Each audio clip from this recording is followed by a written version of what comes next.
please know this. All in is all in. There's no in between. There's nothing. And that's what it's going to take from all of us. We're going to be surrounded by the best coaches. And it's time to go to work. Guys, we are Miami.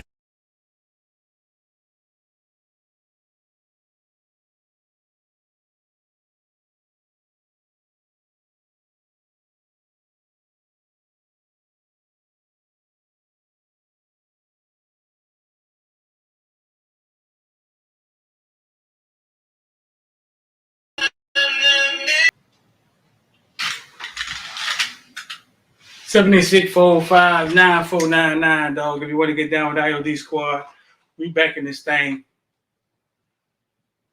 Still got the crime people in. Shut up, man. He crying. I got the crew in the back, man. It's so hard to say goodbye. Josh Gattis out, relieved of his duty. Relieved of his duty. Sound like some military stuff, huh, Mitty? I got Mitty in the back. Mitty sound like some military stuff, don't it? Relieved of his duty. Here we go, man. That's on the screen. 786-405-9499. Shout out to the villains in this thing. We want 70% likes. We got to get to 70% likes. And then we'll let everybody off in here. Let me go ahead and switch that. Bam. We'll let everybody off in the comment. I know y'all want to comment. I know y'all want to talk about the OC. X in the back. He finna take a shot at the OC. Mario got an iron gate around this thing. If you want to become a football villain, click the join button right there. Right there next to. We got to get 70% like. Click the join button next to the logo. I'm D. I'm in this thing. We're about to talk about everything from Bitcoin to ball. We got somebody new on the show tonight in the back. We got somebody. I think this is his first time coming here. Oh, okay. Okay. That what we doing? Bring him in here right now. V12, what's going on, bro? What's going on? Shooters in the building. What's going on, my brother? How you doing? What's up, man? Hey, I've been following you. I saw you breaking stories the whole nine. I got my eye on you. What's up, brother X? Yeah. It's been a while, man. X, what's up? Excellent. What's going on, X? What's up? Hey, what's up, man? Last time on here with X, man, he had a show for me, and I ain't get the invite no more. So I thought I must ain't handled it correctly. It was a nice show, and I never got an invite. So I don't know what's going on. Manny, give me thumbs up when you're ready, baby. I don't know what happened. If it wasn't me who didn't give out the invite. That's all good, man. I'm messing around with y'all, man. How y'all been? How your brothers been? We've been chilling, bro. Great, man. Great. Enjoying the new year. Bro, for sure. A lot of news, a lot of drama already. We just 26 days in.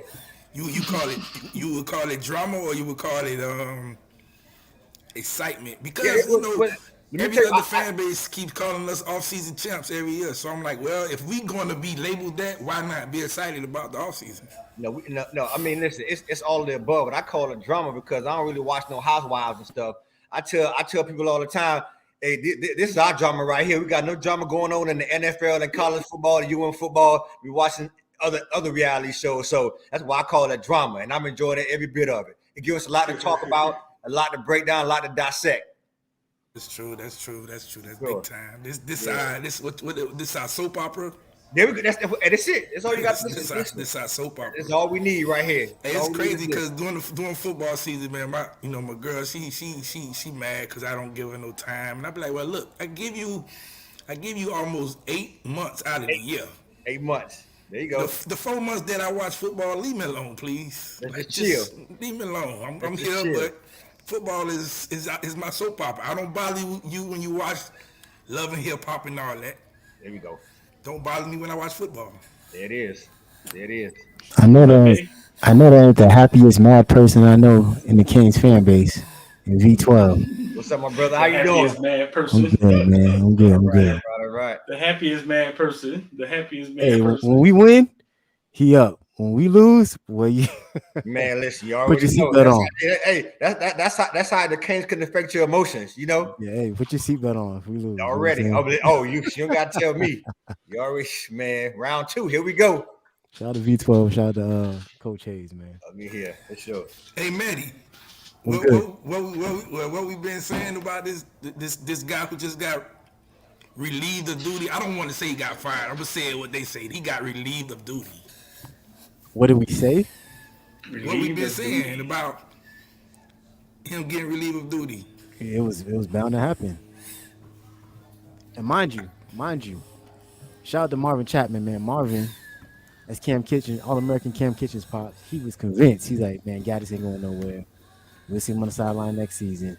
He sure was, huh? And he got insight in the program because of who his son is. And so that's how unpredictable and wild this drama is. Just like V12 said, man, it's one of the things where one day it's one way, the next day it's the next. You know what I'm saying? You better just put your seatbelt on. You know what I'm saying? It's gonna be a bumpy ride. So Yeah. I know why he was saying that. Because strategically, listen, man, strategically, Mario has a steel fence with a pit bull in front of his office. And even the coaches sometimes are in the dark. And bro, I don't know if that's just a first year crap or that, you know what I'm saying? But I don't know how to call that. You feel me? A lot of people were saying Gattis got a raw deal, or maybe he didn't get a raw deal. We know his offense didn't perform, but we know his offensive line sucked, right? But I think where Gattis failed at was off the field, bro. Like, okay, you suck on the field. You're doing bad. You're not doing well, okay? Off the field, I couldn't find too many people, man, that really jive with him. I'm talking about kids, coaches, birds, talked to iguana, and I saw one raccoon. There we go. Nobody wasn't dealing with him, dog. Right. And it can't be both, right, V12? Right. That's a great point.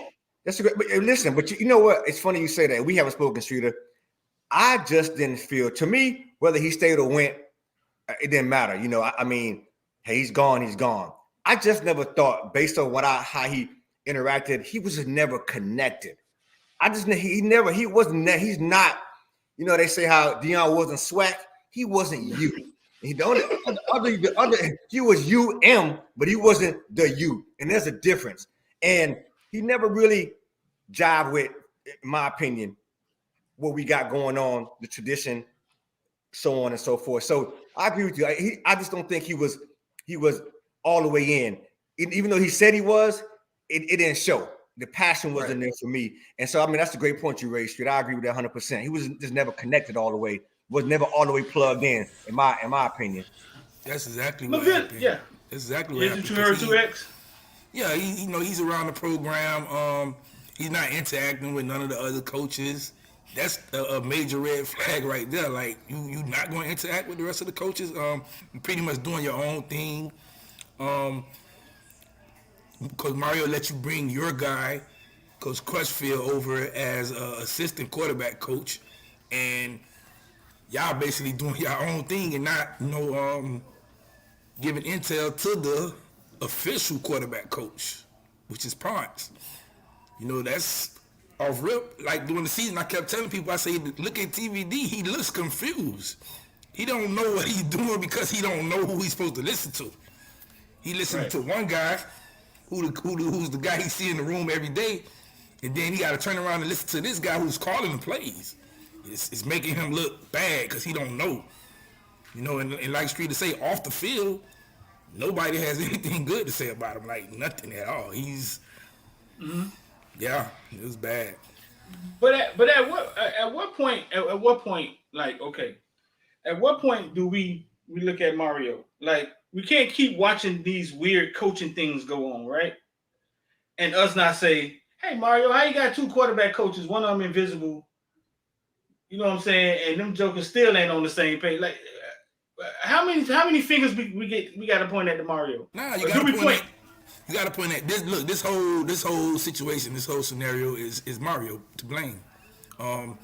Mario chose he chose to take this long to hire those coaches. That was step one right there. That's blame number one. He chose to hire a wide receiver coach as the offensive coordinator. I mean, I'm not. I won't blame that because you could be a different position coach calling offense. But the fan base seemed to think that's wrong. And then he didn't let Gattis hire the guys he needed on offense. I mean, the coaches who he wanted on offense. So now everybody's out of sync. Nobody knows what they really supposed to be doing because Gattis is saying, well, I only got my one boy, which is Crutchfield, and he's here. So at least he knows what I'm doing. Everybody else don't know. Ain't even no dog name, though. What his name is? Crutchfield. Crutchfield. Yeah, Crutchfield. That's the. You remember when we hired him? Yeah. Well, yeah. I remember when we got him. I was like, okay, well, Gattis brought his boy over. He should have somebody familiar. Crazy thing is, we got him before we got Barnes. That was the crazy situation. Like, how does that happen? That was the crazy. How does that happen? How you going to hire a quarterback assistant before you even hire the quarterback coach? You know what I'm saying? That was. So yeah, Mario gets the blame. He gets the blame on it, which is why I said in the space the other day, like Mario.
Oh yeah, baby!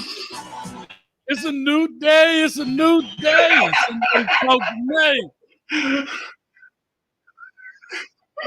I appreciate that 95-minute intro.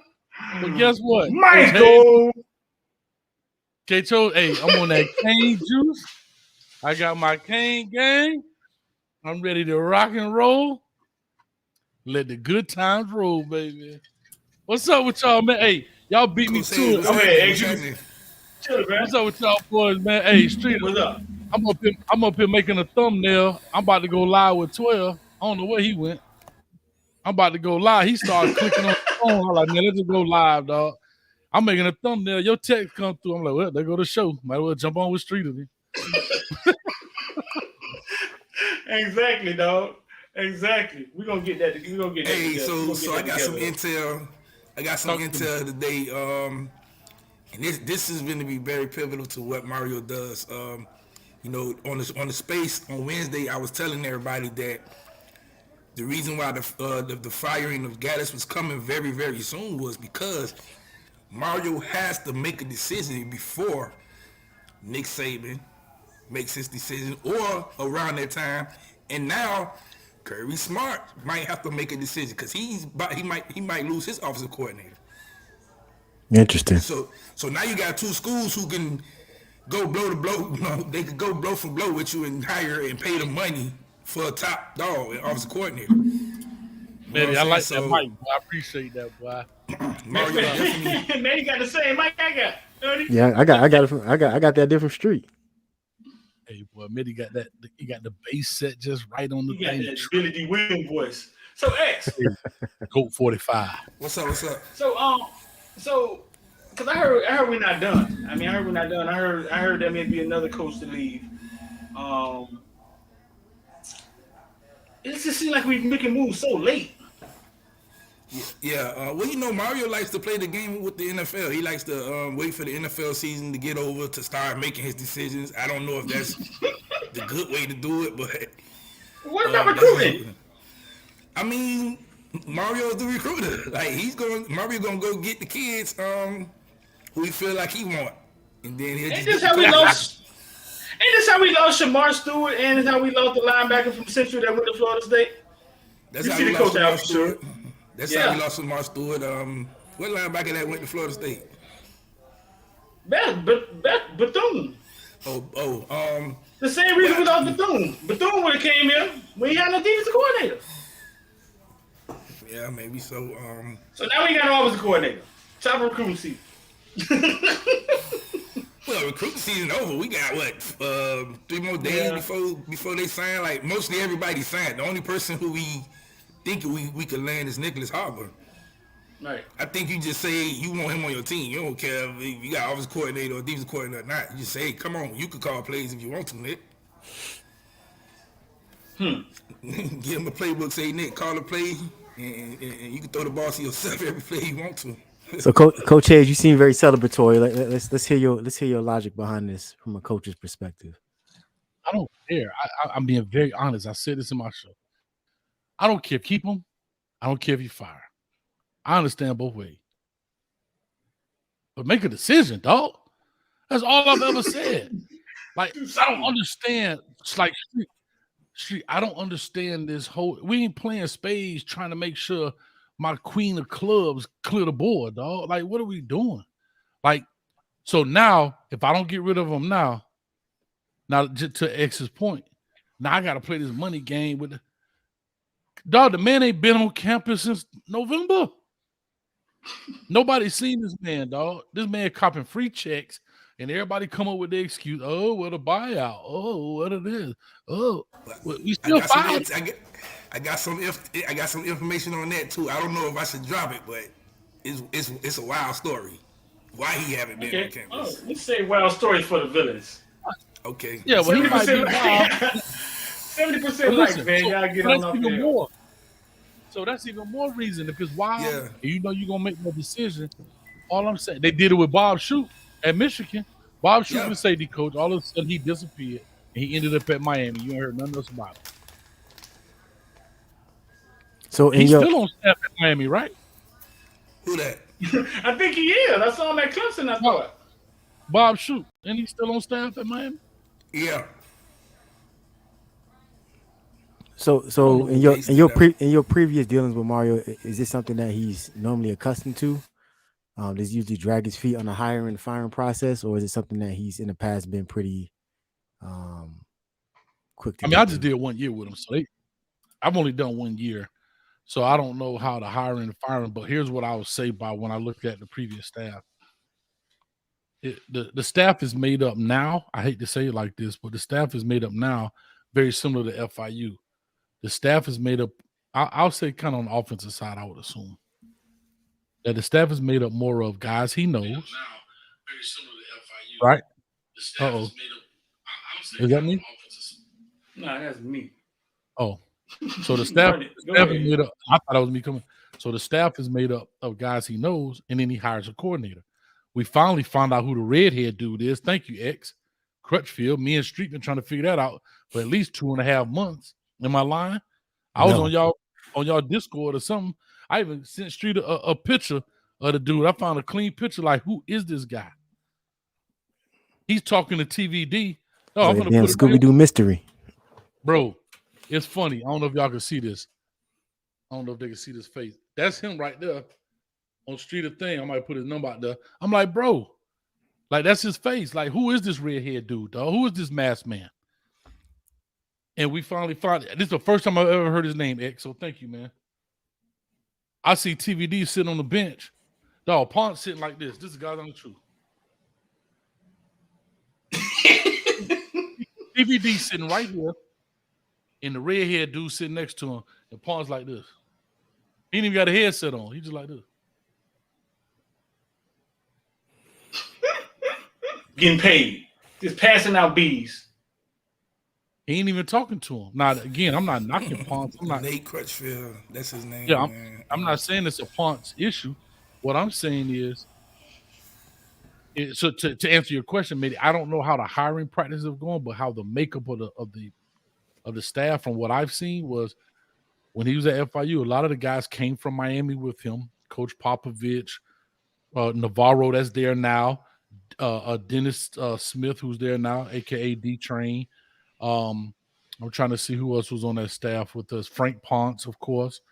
Coley was with him, wasn't it? Coley as well, but I'm looking at people that's still on the staff now. But yeah, Okay. Coley was there. I'm trying to think of other people that may have been. There's nobody that was on the defensive. Edwin Paddle was there. I know B12, that give me thumbs up when you're ready. Steve Fields had worked with him, I believe, at Oregon. So he makes the staff up and then he brings the coordinator. And so, like I said, we always say, "Well, who in the world did Josh Gattis bring?" Nobody knew who he brought, but we come to find out it's the redhead dude. But it wasn't a position. Wait, Luke called him pretty face or something crazy. That might be Wendy Brothers. Sugarfoot. That boy's selling square hamburgers, man. Rich, man, what's your take on your uncle leaving, man? How do I? Man, look, it needed to happen. I mean, he was just not a great fit for the locker room. And to your point, Street, I'm interested in seeing who else is going to go, because I don't think we're done with losing coaches. And to your point, to your point, I'm having a brain fart. Coach Hayes, to your point, I just hope that whoever they bring in and whoever leaves, that they just do it quickly, so that way we can get on the ball. Coach Hayes, how much you pay Rich? Tell the truth. How much you pay Rich, dog, a month, dog? How much you pay Rich, dog? Let's get this out in the open, dog. How much you pay Rich? We could be anywhere, dog. We could be in business meetings. We could be at Tootsie's. That boy gonna give a Coach Hayes plug. How much you pay him, dog? Man, he did what you wouldn't do. He invested. I know. I don't know, Rich. I got you. Cause you ain't share my shit. Cause you ain't share my shit. He invested my $12.84 that I asked you to do years ago in Bitcoin. He invested it, and Rich turned that thing down in the $12.86 6 months ago. So now that's why. Yeah, I mean, I guess the question is going to be who we got, who is left, because I don't know. I agree with the panel. Like, I mean, it's so late in the game. It's almost like, and I don't buy that excuse X about waiting on the NFL. The NFL been done about a month ago. So I'm not sure what they waiting on. I mean, it took Mario. Sometimes you can't talk to the coaches until like the season is over or the season was over a month ago. December for the regular.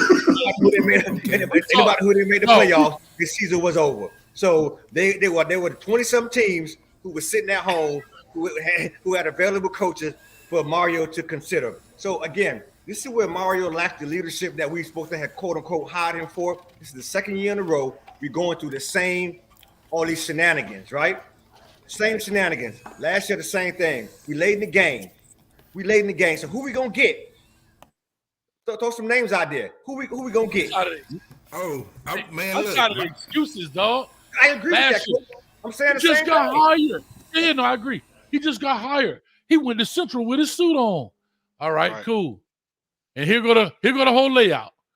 Well, he got it, Kirk, guys, but we're gonna wait because we're gonna get guys from the playoff team. All right, cool. Hurricane fans. Boy, I can't wait.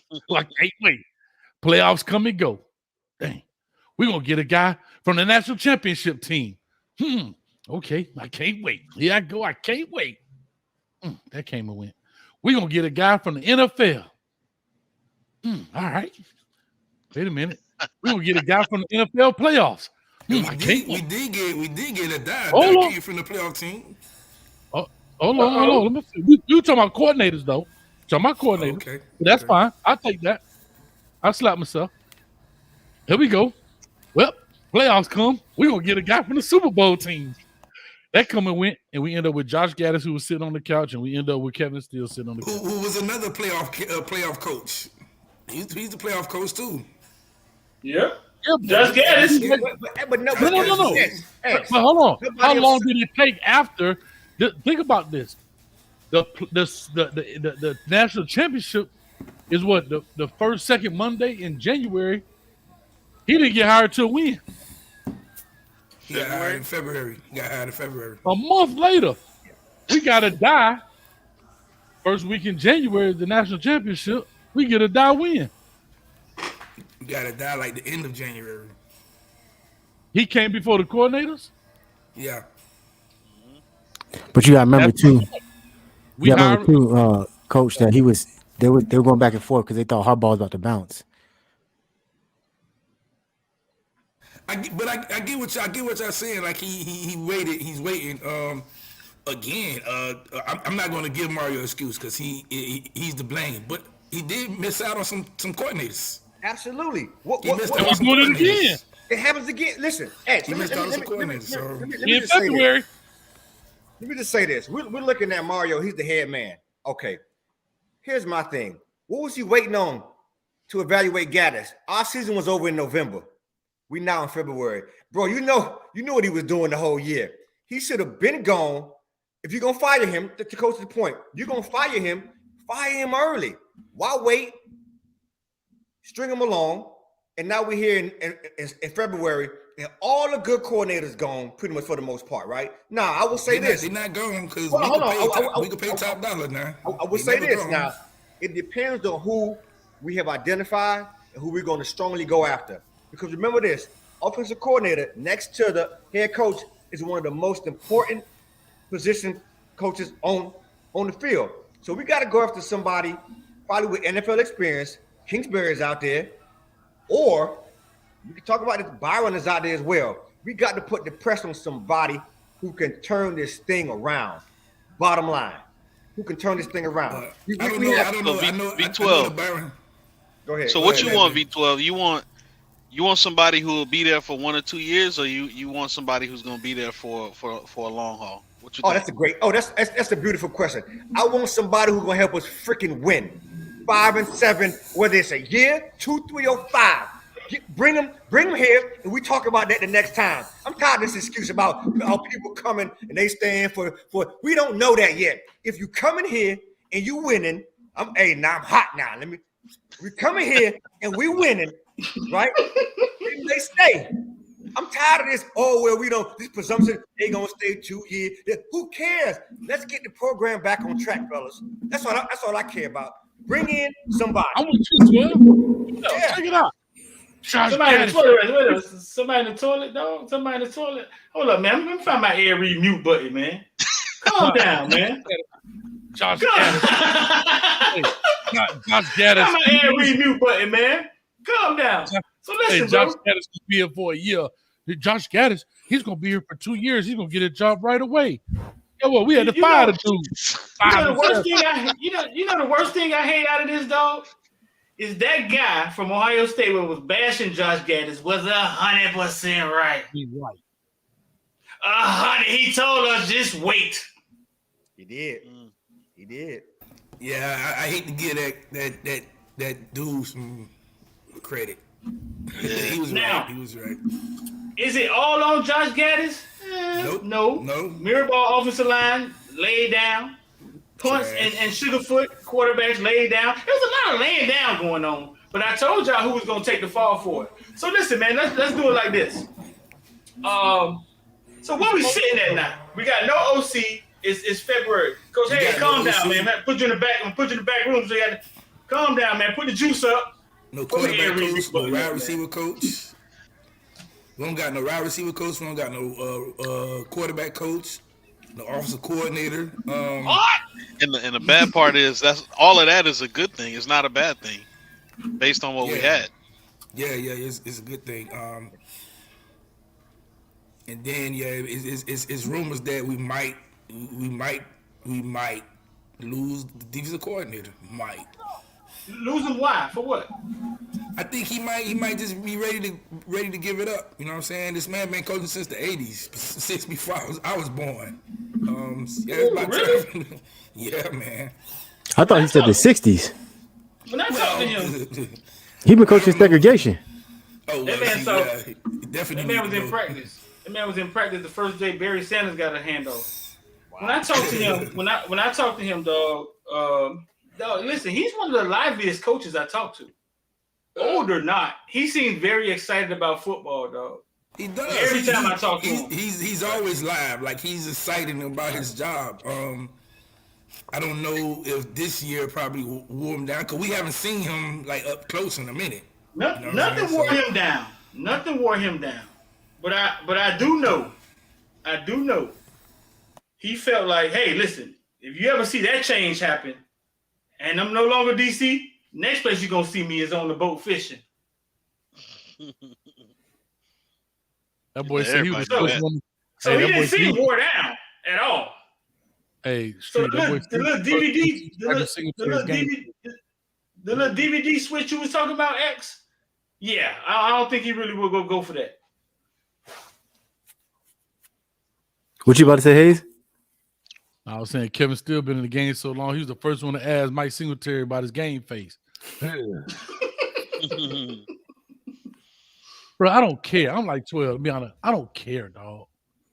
I don't care who coach. Bobo the Clown with a big red nose and some floppy shoes could go out there. I want to win, dog. I want to win, bro. Win, dog. And I'm going to be honest. Everybody asks me, Coach, who do you think is the coordinator? I'll be honest. I tell y'all all the time. I don't have time to evaluate this coordinator, that coordinator. That's not my lane. My lane is to criticize or praise that coordinator because I don't care. And the reason I don't get into that because it's so many variables, so many fits. You see coordinators go to one school, works beautifully. They go to another school, look like they never coached before, right? So it's all about fit, right? I'm just being honest, right? We could call a spade right here. Josh Gattis within himself. We could all say Jim Harbaugh call the plays. That's fine, whatever. But this man name was on the paper. This man got the bronze statue at his house for the Broyles Award winner. He got the credit. But then he comes here, he can't do it anymore. You know, you look at different things. Les Miles coach at LSU. He go to Kansas, can't win a game. So I don't get into that. I want to win. That dude down there in Coral Gables on whatever street it is, Bird Road or whatever it is, getting $8 million a year to make them decisions. Not the dude making $12 on a YouTube video. I don't care. I just want to win. I just want to win, bro. I can speculate, and I know that's the entertainment value, but I leave that up to y'all cats. I don't care. You don't care, bro. You just want to win. That's it. Hey, so listen, but what I know, but what I do know is if you wait this long, the pool of good guys absolutely go away quickly. That's how I look at it. All right, fellas, I got some breaking news. We just received a PWO preferred walk-on commitment from Tyler Lassiter for 23 class. He's 6'3", 220, plays linebacker. So listen, in the comment section, hit the like button. We're trying to get 70% likes, and we'll open up the comment section for everybody who's not a football villain. We got 400 in here, and we got 126 likes. Rich, what we talking about? That's about 30%, ain't it? Yeah, we need to be at like 290 likes, man. Yeah, they ain't trying to comment. They gonna let the villains have it. It's enough villains now, though. It's enough villains. The villains can hold the comment section down. It's enough of them now. Right. Drop them IOD squads, man, in the comment section, man. So listen, X, give me one name, one OC name, man. Take a shot at it, dog. Give me one OC name. T. Martin. Tell Luke I'm down with you on that one. Luke on T. Martin? I like Luke. Remember, Luke been screaming T. Martin. Luke been screaming T. I'm with Luke on that one. Medi, give me one OC name, dog. Who you want to see, Medi? I have no idea. And Coach Hayes doesn't care. Hold on, I got one. I got one. Hayes, give me an OC name. Footballville Mama.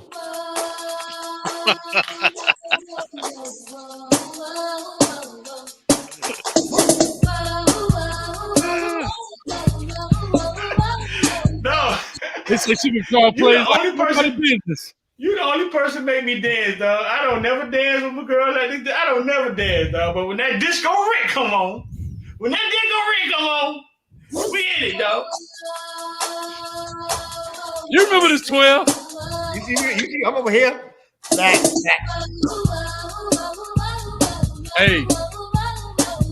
Hey, you might be a little too young for this X, but it wasn't like getting a grape soda standing on the back speakers at the Pac Jam. Let me tell you something, boy. Ritz. Let's go with Listen, it. Rich, In the 90s. give me one name, Rich, and it can't be Disco Rick. I mean, I'll say two. Well, I got three. If you go either way with these three guys, I'm fine. Scott Frost, Kingsbury, or T. Martin.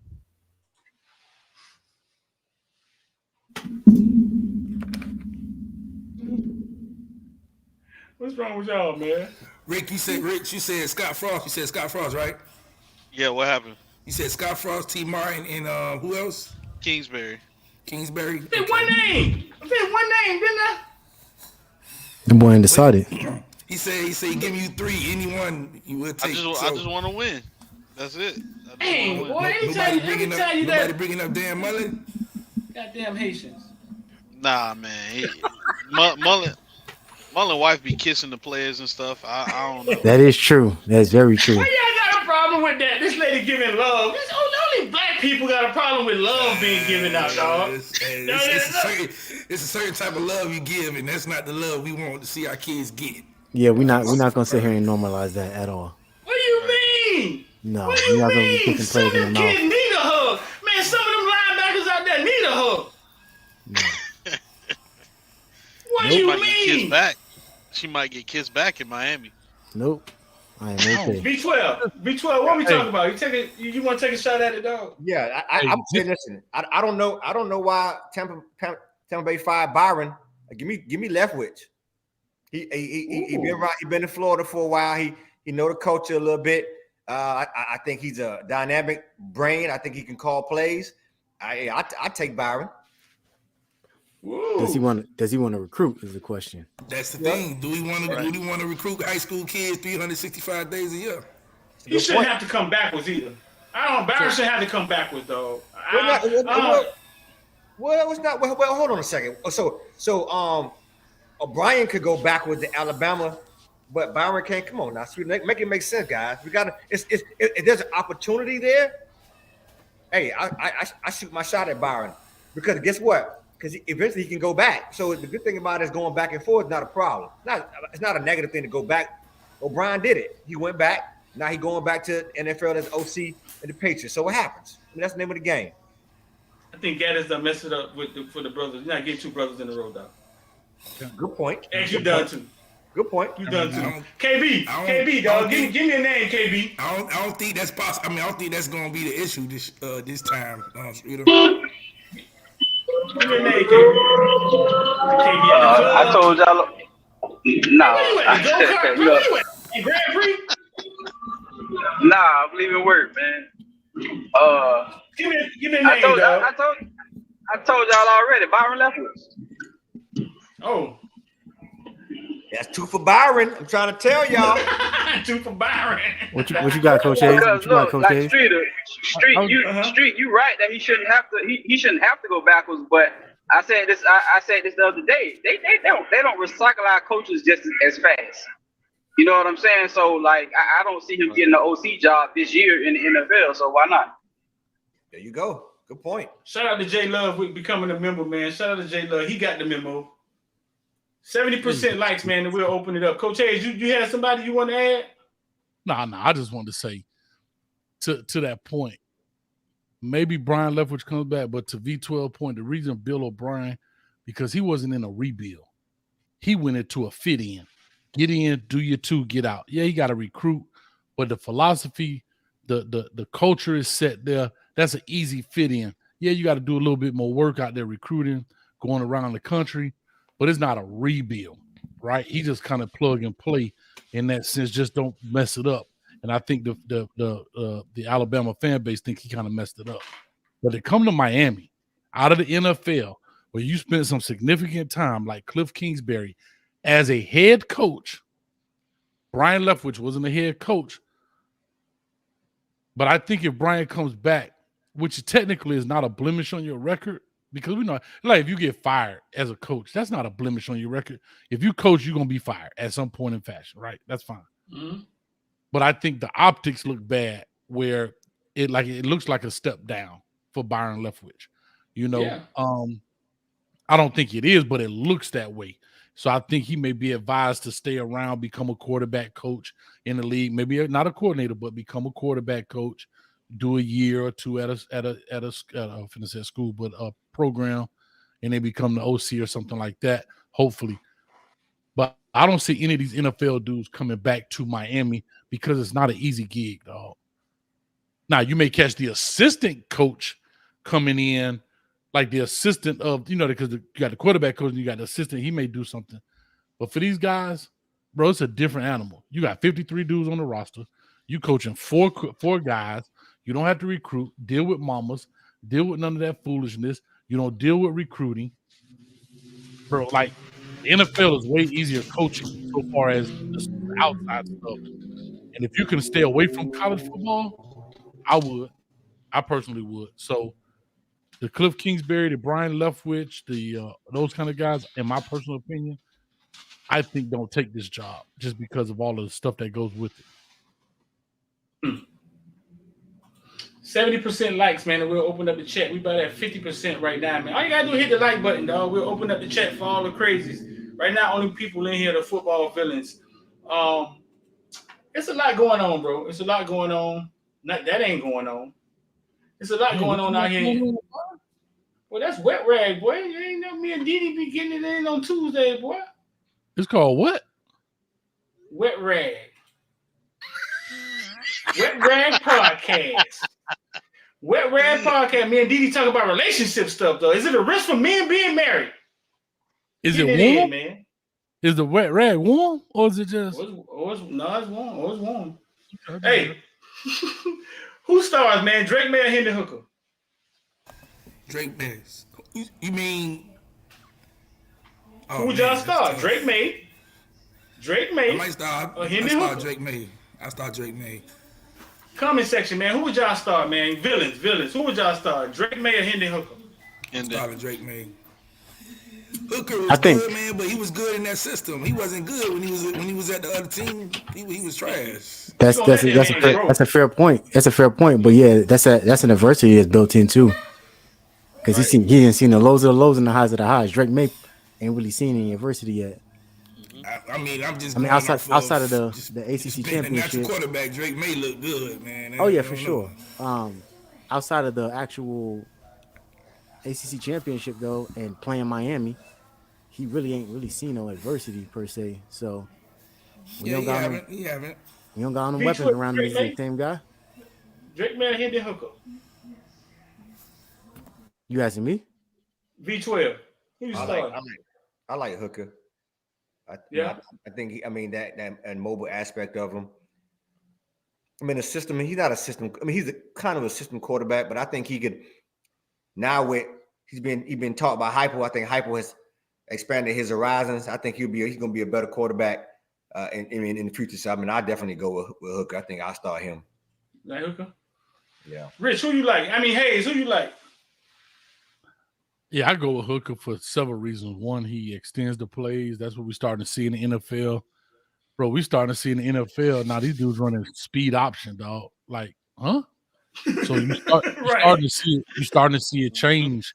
You're starting to see like the change in the game, bro.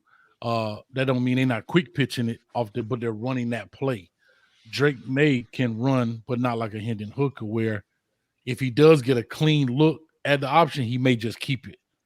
Right. I know they're probably advising him to pitch it, but if the guy goes straight there because they're saying you're not gonna pitch it, he may just keep it and take his chances. But and I like Hendon Hooker. He's got a big arm and he can extend the play, because right now in the NFL, man, these guys are so fast on the defensive line, bro. You can't extend the play.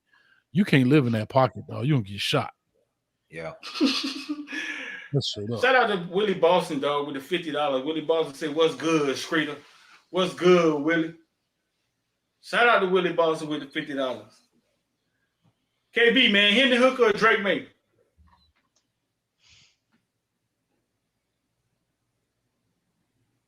KB, you there? Rich, who you like? Henry Hooker or Drake May? Oh, Hooker.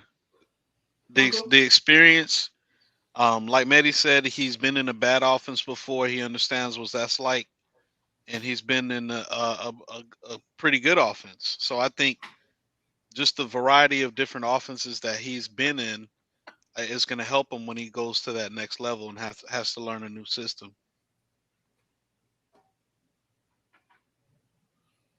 Well, Streeter, you ain't ish, dog. You ain't ish, dog.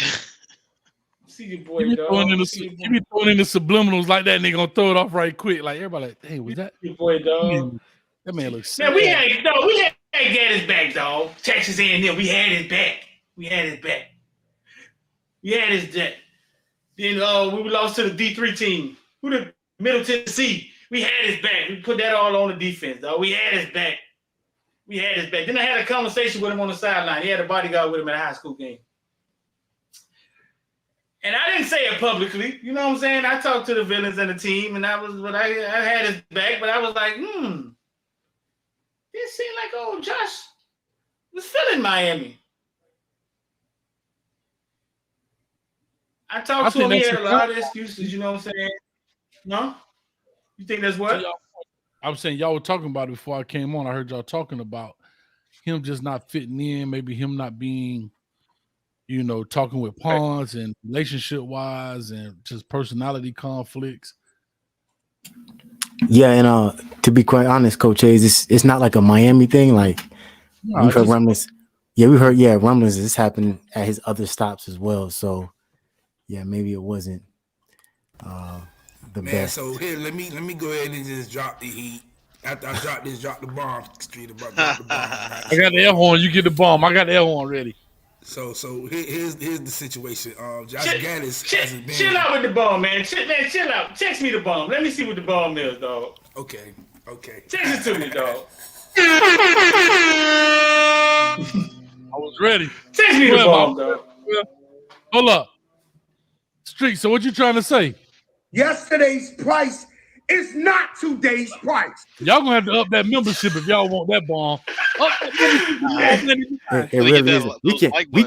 We can't get y'all to hit the like button, but y'all want bump, man. Y'all text me the bomb, dog. Gotta pay to play, baby. You know how it go. Yeah, I just put it in the chat.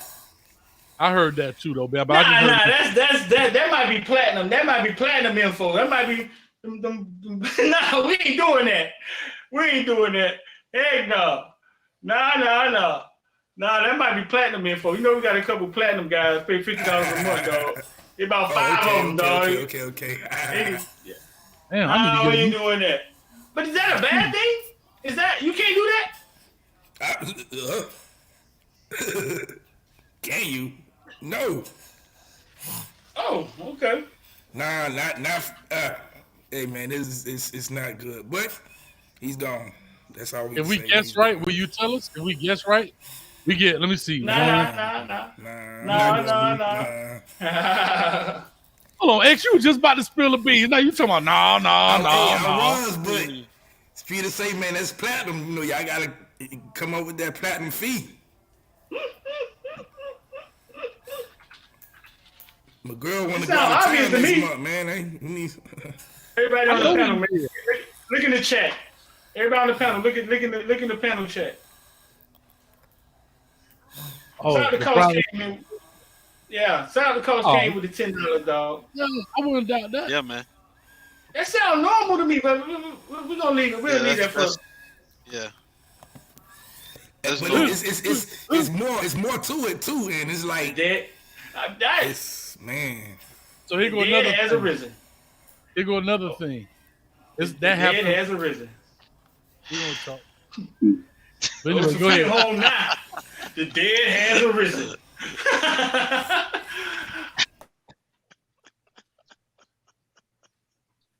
KB, what's good? What's good, bro? What's going on, man? Good, you get me now? We got you. We can hear you. Byron Leftwich.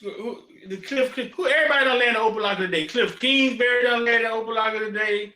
Who else landed? T. Martin done landed open locker today. Dan Mullen. These all official? They done landed open locker. He's in town this morning. The only thing about the Mullen situation is, yeah, I think he was down here definitely, but Mario wasn't there. So I don't know if he's still in town down here. It'd be kind of like funny if, you know what I'm saying, you come for an interview and the head coach isn't there. You know what I'm saying? But yeah, Dan Mullen is definitely in town today. When Gattis was getting fired, Mario was getting out the chopper. Get to the chopper now. He's on the chopper, yeah. He was in Benjamin somewhere to get out of the helicopter. And it's so crazy because when you text me this morning, Streeter, I was finna text back and say, man, Gattis about to get fired. But I'm like, I don't know if we should say anything because I don't want to jump out and say it, and then they be like, oh, hold on, what y'all got? What y'all got going on? Is that what relieving your duty means? But you know, stuff, Betty? Well, I mean, yeah, it is. Okay, so now here go the part with that. The relieve the duty is, remember the contract situation was if they fire him, they would have to pay him the 3.5. So this is exactly what they did. The same thing he did the same. Oh, not him, but Diaz did the same thing to Baker.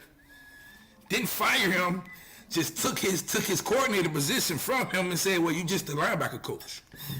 So now you don't get that. You don't get that coordinator money that you're supposed to get. We don't have to pay you that. Now you're just a regular position coach. Does he want to be just a regular position coach? Baker was like, nah, and he left. But so it's the same situation. Based on that information, that's with cause and without cause, right? You can fire a dude with cause and not pay him because he did something with cause. Right. And that right there is with cause, right? Well, I just think you trying to stay away from all that. They trying to stay away from that. Like, let's not fire him because of that. Because if we do, it might kind of double back on us. That's fair. So, I would just let you know that. But I'm saying, because here's the deal. I have to be honest. Now, if that's the case, I got to leverage as you will. Because I'll go to him and be like, look, bro, I think you better resign and don't want this cash. Because if I put it out, that might be your ass, if you understand what I'm saying. See, that's the truth. That's why I don't know if it's truth to that. You're right. They would have had him by the balls, literally. Mm-hmm. And that's not how they handled it. It sounded like he put a gun in their head. Hey man, leave. I ain't going nowhere. Well, remember, it was already said that they were like, Mario was like, man, go ahead and go look for another job. You know what I'm saying? So it was already said that you're not gonna be the coordinator here next year.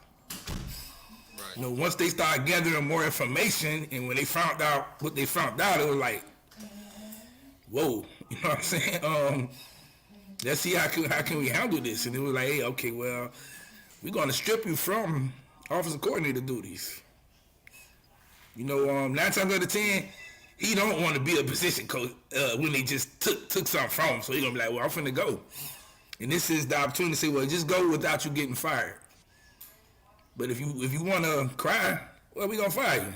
And then, like Coach Hayes say, we could make it real hard on you. Because here's my question: did he get? So they fired? He doesn't have another job right now, does he? Nah. So what's he was in talk. He was in talk. Listen, he's nowhere to be found. Nobody knows where he's at. This man is nowhere to be found. Nobody know where he at. Oh my bad. He did this all wrong. He did this all wrong. Like he didn't let nobody know anything. Nobody on the staff, nobody at the school knows where this guy's at. He's here. He's here. I'm saying, he's here where? Right here with me. Hey, you want to get on, dog? Oh, street, dog. The boys chilling. They ain't gonna bust you here. Right. And that's what happened with Packy? Yeah. I thought you was gonna bring poor little Timmy on. What happened with packaging? And then packages get missing, and then show up at Incarnate Word. That's what. Man, It came up missing. I never seen Packy a day in my life, man. Still don't know what he looked like. I gotta stop talking about Packy, man. Packy might walk up on me one day and split me. I don't know who he looked like. That boy just came up missing, dog.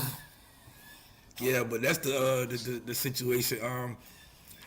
As far as the coordinators, like I said again earlier in the show, I think Mario trying to make it a lot faster than the dragging it because of the Alabama and the Georgia situation.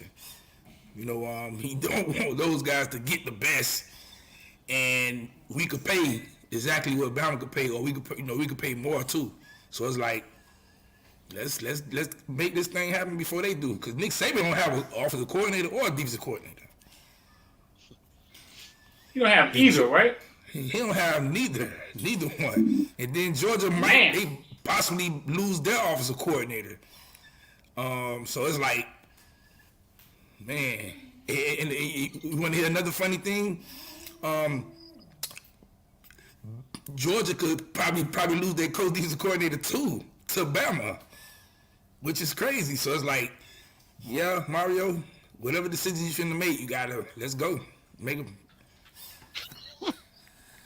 But see, and like that's what I was saying earlier. An NFL coach will fall into those two schools because it's plug and play. It's not rebuilding, dog. Right? It's still college football. Don't get me wrong.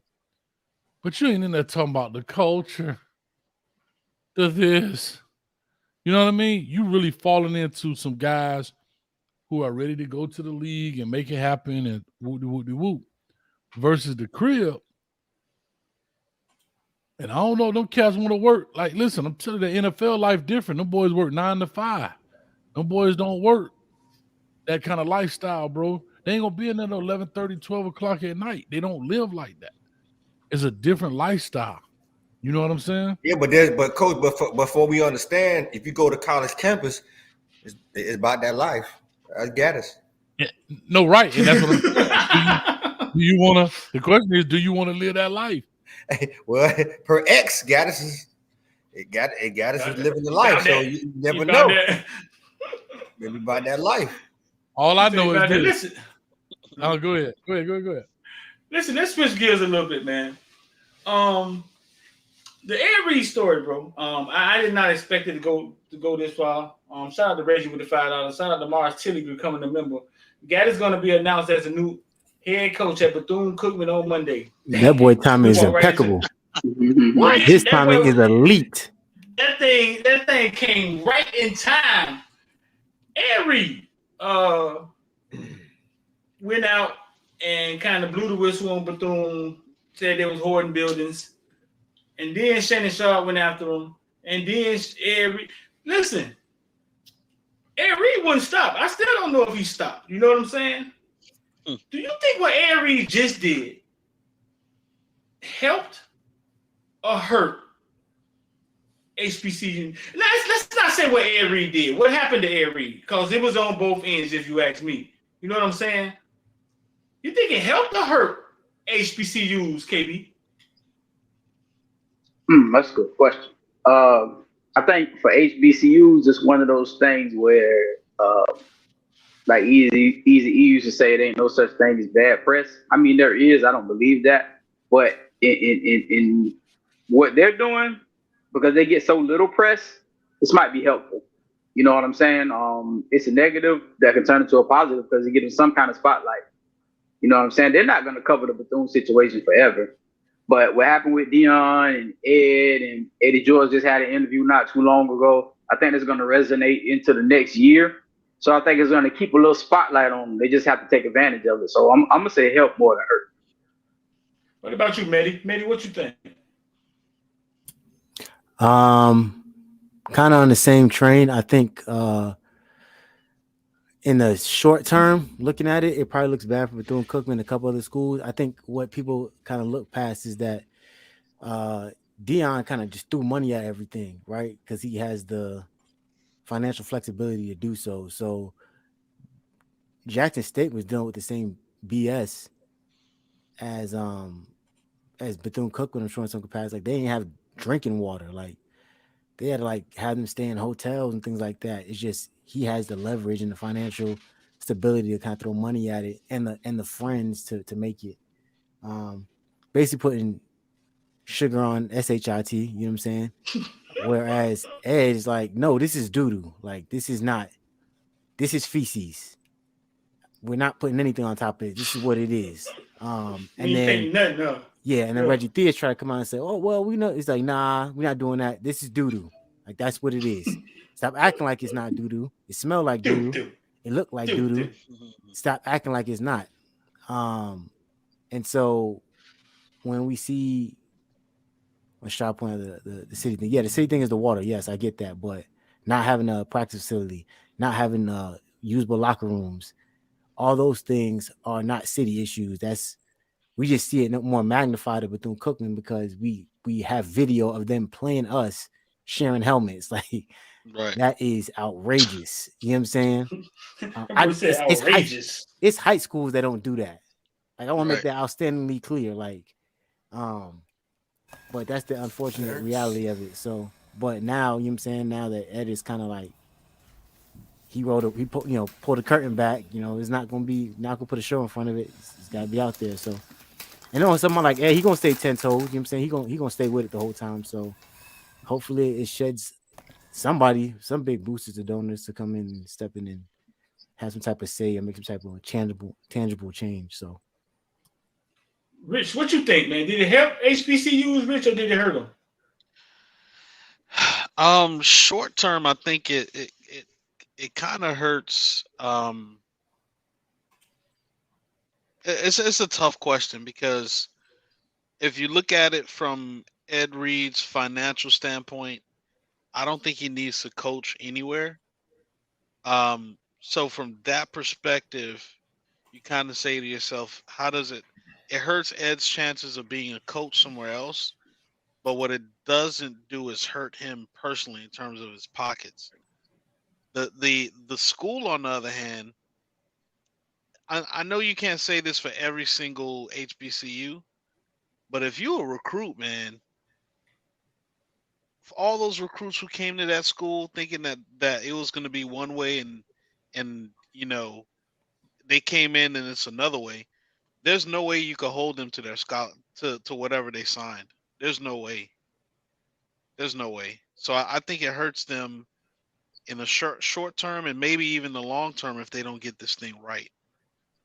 It is an institution, so those buildings will be there long after whoever the current president is or dean is leaves or gets fired or ousted or whatever.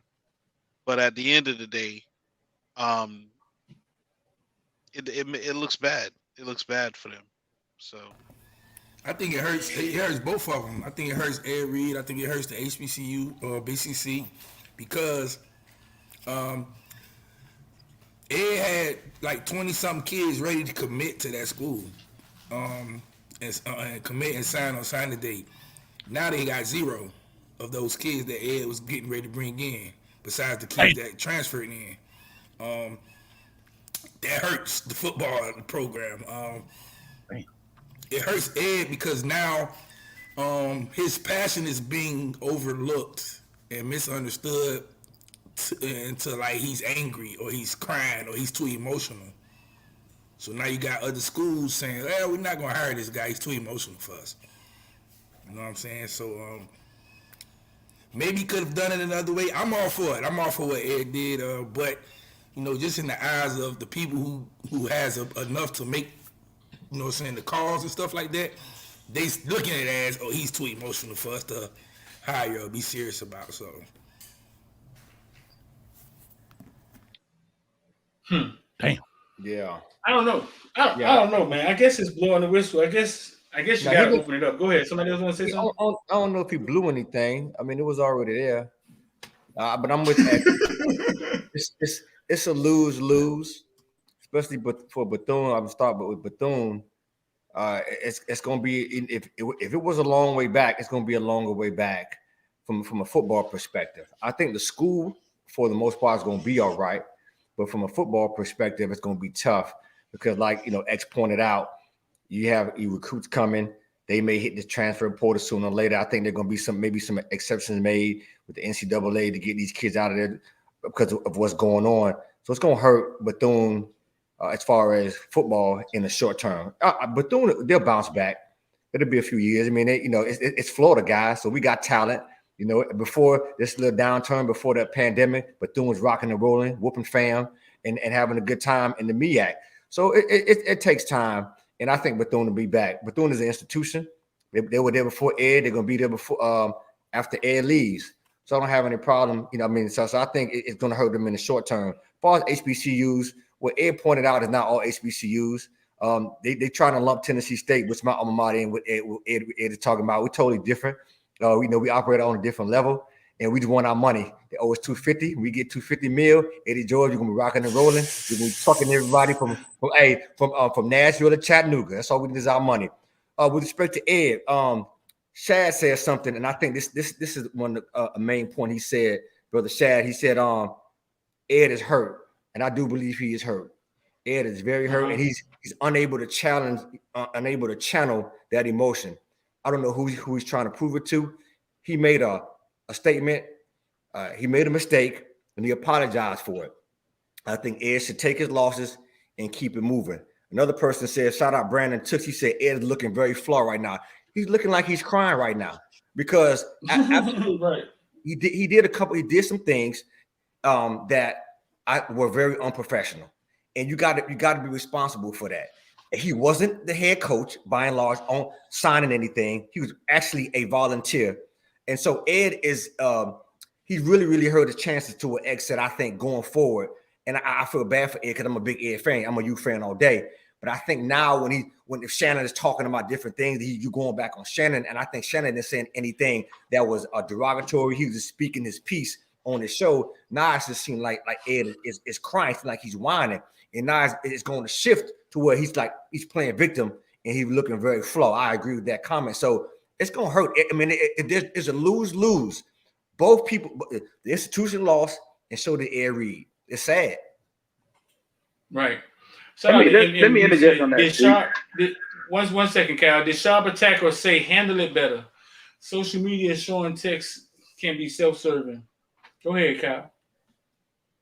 No, I want to say that about as far as hurting Ed, I'm not 100% sure about that, especially not in the long term, because people have coached around Ed before. That wasn't his first rodeo. That was his first head coaching job, but he was in the NFL. People know what it's like to have him on staff. You know what I'm saying? And Ed got enough clout, enough people that'll speak up for him where if he wanted to get a job, maybe not jump into a head coaching job, of course, but if he wanted to get back in the NFL, somebody have him on the sideline. So I don't think it's bad. That's a fair comment. I'm just talking because remember, our beloved you, if he was that good, had him on the sideline for 4 years, basically looking at papers and looking at numbers on back of jerseys. So he was a high profile assistant. So as far as a head coaching perspective, it's going to take a while because even now, from a PR perspective, he's unhinged. So what university, PWI or HBCU, now at this rate, checking the temperature, is going to hire Ed? Not to say it won't happen down the line, but I would be very surprised within this year or next year he becomes a head coach at an HBCU or a PWI. It's going to be tough for that to happen. Well, that's how I see it. This is go, Cal. We say that, Cal. There we go. Go. I said, what you say to that? Go. This is what we missed the boat. Yeah, this is what we missed the boat at often. And Street be trying to teach me this when we talking about straight business and you know what I'm saying, what's gonna be advantageous, right? Okay. If I was an HBCU, I would jump all over Ed right now. Because what Bethune messed up is like you let the money walk out the door. Forget your ego and everything else. You let the money walk out the door. You needed the notoriety that Ed was gonna bring you. You needed the Ed Reed Foundation. You needed Shaquille O'Neal, Adrian James, and whoever else was coming in to bring in money. So if I'm an HBCU, I'm looking at the bottom line. We know we're underfunded. Everybody knows we're criminally underfunded. But if I got a guy who can come in and change all of that, can get my school looking a certain way, can basically do what Deion did for Jackson State and maybe more, because I think Ed will probably stick around longer. I'm jumping over that, but we so quick to look at things like how it looks in the public or what the public like, instead of just taking advantage of what you have. What needs to happen at those schools means a lot more than whatever PR I got to deal with from handling Ed. Like, the kids are the ones that's missing out. And that's the thing, like, everybody's ego is getting caught in this. Oh, he was unprofessional, yada, yada, yada. Listen, that's no different from when we was arguing with white folks about Kaepernick. You're more concerned about what he did to protest than what he was protesting about. We were more concerned with Ed and his outburst than what he was actually having a breakdown about. That's the point. Like, let's get to the root of it. So sometimes what was that? Might I add? Because my retort to that is that if an office is dirty, bro, go clean it. That's number one. And so if you a baller and you passionate, if an office is dirty, at my job, if the cleaning people don't clean it, guess what? I don't go on and start acting insane. What I say, guess what I do? As a man, I go clean it and then I'll handle it on the back end. Let me just tell you something. And we talk about Ed Reed. Ed Reed, somebody put in there. Ed Reed ain't never go on live and try to diss Miami. As sorry as we've been, he ain't never go on live and diss Miami because he had respect for that university. That's the bottom line. I'm tired of people giving him an out. We've been sorry for 3 years. He never went on live and say, Manny suck, Cristobal suck, Pond suck, Gattis suck. He never did that. But he goes to our beloved BCU, and he wants to clown. And now he wants to turn around. He wasn't even going to apologize until people were calling him saying, Ed, don't do it. He was so arrogant, he wasn't even going to apologize until it was going to affect his livelihood. And that's what happened. I'm not saying don't expose. I'm with that. I'm not saying don't expose what's going on, because at every school there's an issue. But don't sit here and tell me that you're going to come here and try to go buck nuts on BCU over an office? Come on, dog. If you went to HBCU? You went to HBCU? Of course I did. That's why I'm so passionate about it. We're not gonna lump them together. I just told them with Tennessee State. Probably the same passion Ed Reed got for you. Thank you, Streeter. It's like a blind passion. No, but what I'm saying is this, Streeter, because I know what you're saying. Eddie George, hold on. Eddie George, just notoriety, just as big, went to TSU, right? I am sure, as my name is V12, that when George encountered some crazy stuff at TSU, 100, it happens, right? But you have to have an understanding, right, of what the vision is. I don't have a problem with it. Go to admin, right? Go to this person and say, hey, this ain't working. But at the end of the day, sign a contract first before you out here volunteering. You want to pick up trash? That's called, that in my world, that's called what? Community service. Community service. Hey, like Trick said. Hey. Wait. So listen. Hey, here's the question. I'm gonna ask you, Hayes. No, V12, let me ask you this real fast. Go ahead. See, I had a couple of HBCU people text me and they feel just like you feel. Don't give them the job the first time it went off. My question is this. Like, we're talking about Ed Reed and we're talking about, my question is there a problem? Is there a problem at HBCUs? Streeter. That's what I want to talk about. Like, I don't want to talk about Ed being right. They're different. The light-skinned AD being right. Is there a problem? Yes, Streeter. No one, listen, we and Kyle, I'm gonna let Coach go. We have a group chat, right? I've never sat here and said, Coach will tell you that we have different problems at different HBCUs. For example, the other day, Howard students up here in Maryland, they had a problem with the administration. These and they had a problem with some housing or whatever. These kids banded together and they had a sit-in, a protest to get things done. At Tennessee State earlier, they enrolled too many students, right? And didn't have enough housing for incoming freshmen. And so they were getting blasted by people saying not enough housing. Guess what they ended up doing? They went to the news and they ended up getting housing off campus. Same thing at Clark. There are different issues at different schools. Now at TSU, Tennessee State, it may not be the football program, but we may have other issues. So it's unique to HBCUs. So Bethune's problem is not Tennessee State's problem. You know what I mean? So there are different nuances in HBCUs, but fundamentally, there are a lot of concerns from the giving, from the infrastructure, from the alumni. There are a lot of different reasons, right? And yeah, do we need to do better? Of course we do. I would never sit here and deny that fact. But we got to be able to handle it in an appropriate manner. Yes, Ed said a couple things. The positioning on what he said, with how he said it, was, I think, got him in trouble. Now, I'm not going to argue whether he should have been fired or not. But for the most part, like this, we have issues at different schools across the nation. Go ahead, Coach. Gotcha. Yeah. Coach, well, no, wait, Coach. No, we're going to change it. Listen, Coach, I got a different question for you, Coach. They said there's no way Ed Reed could be a head coach acting like that, right? Is there some head coach etiquette? You know what I'm saying? Because Deion, we know he went through a lot, and you saw nothing, right?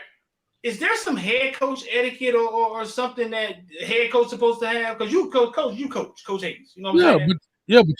But you have to earn that, right? Nick Saban ain't the same Nick Saban he was when he started, right? You earn that through your W's and L's, right? Bobby Knight didn't start off kicking basketballs across the gym until, you know what I mean? What I'm saying I just watched that Isaiah Thomas interview.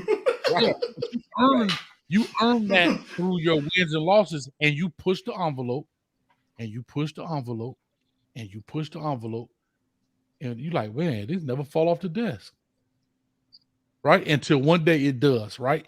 And that's what it is. You've seen coaches ripping. You've seen coaches do wild stuff. You've seen coaches get up in your face. You've seen coaches do this, but they've earned that right because the W's outweigh the L's.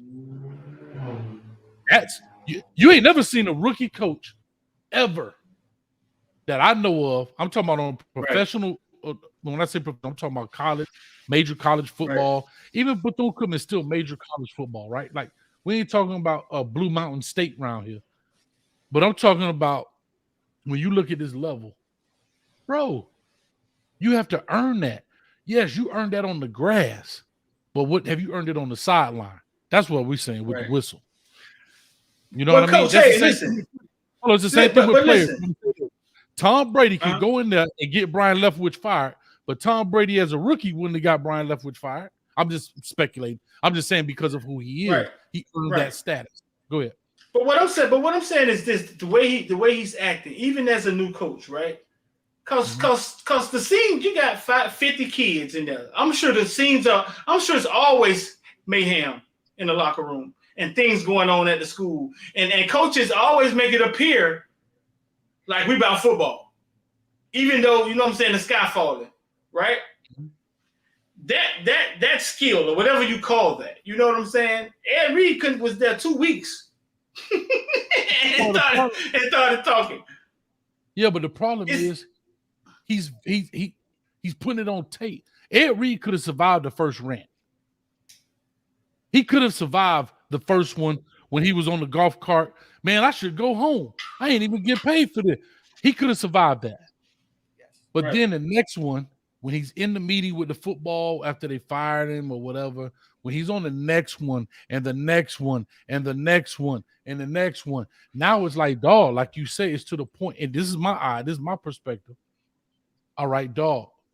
Even when you go on, and this is my perspective, you go on Roland Martin with your PR guy and you walk over the PR dude. Nah, let me talk, dog. Let me talk. Let me talk. Nah, let me talk, dog. Yeah, no, you tripping, dog. He like this. Hey, Ed, man, let me get this. No, man, it's Reggie Theus, man. See, man, I love these kids, man. I love these kids. Like, it to me, now that's the part that becomes, now, some people say that's strategic, whatever. But I don't see what you're gaining except what you want out of that. So, Cal, go ahead, Andy, and we're gonna move on to get out of here. Cal, go ahead, Andy, man. I know you got something to say, man. Don't try to grab V12 through the damn screen. No, I'm gonna touch a couple of things that he said. People are saying like there's a proper way to do everything, right? And you gave examples about the sit-ins and all those type of things. The kids had a protest the Monday after Ed Reed got fired. Partially it was for they wanted Ed to keep their job. And again, this is who this is affecting. Forget everybody else and their feelings, especially HBCU alumni, bro. This is affecting the kids and they want them there, right? So they have a protest on Monday, partially for that and partially for everything that's going on BCU, right? And we say that I guess that's the proper thing to do.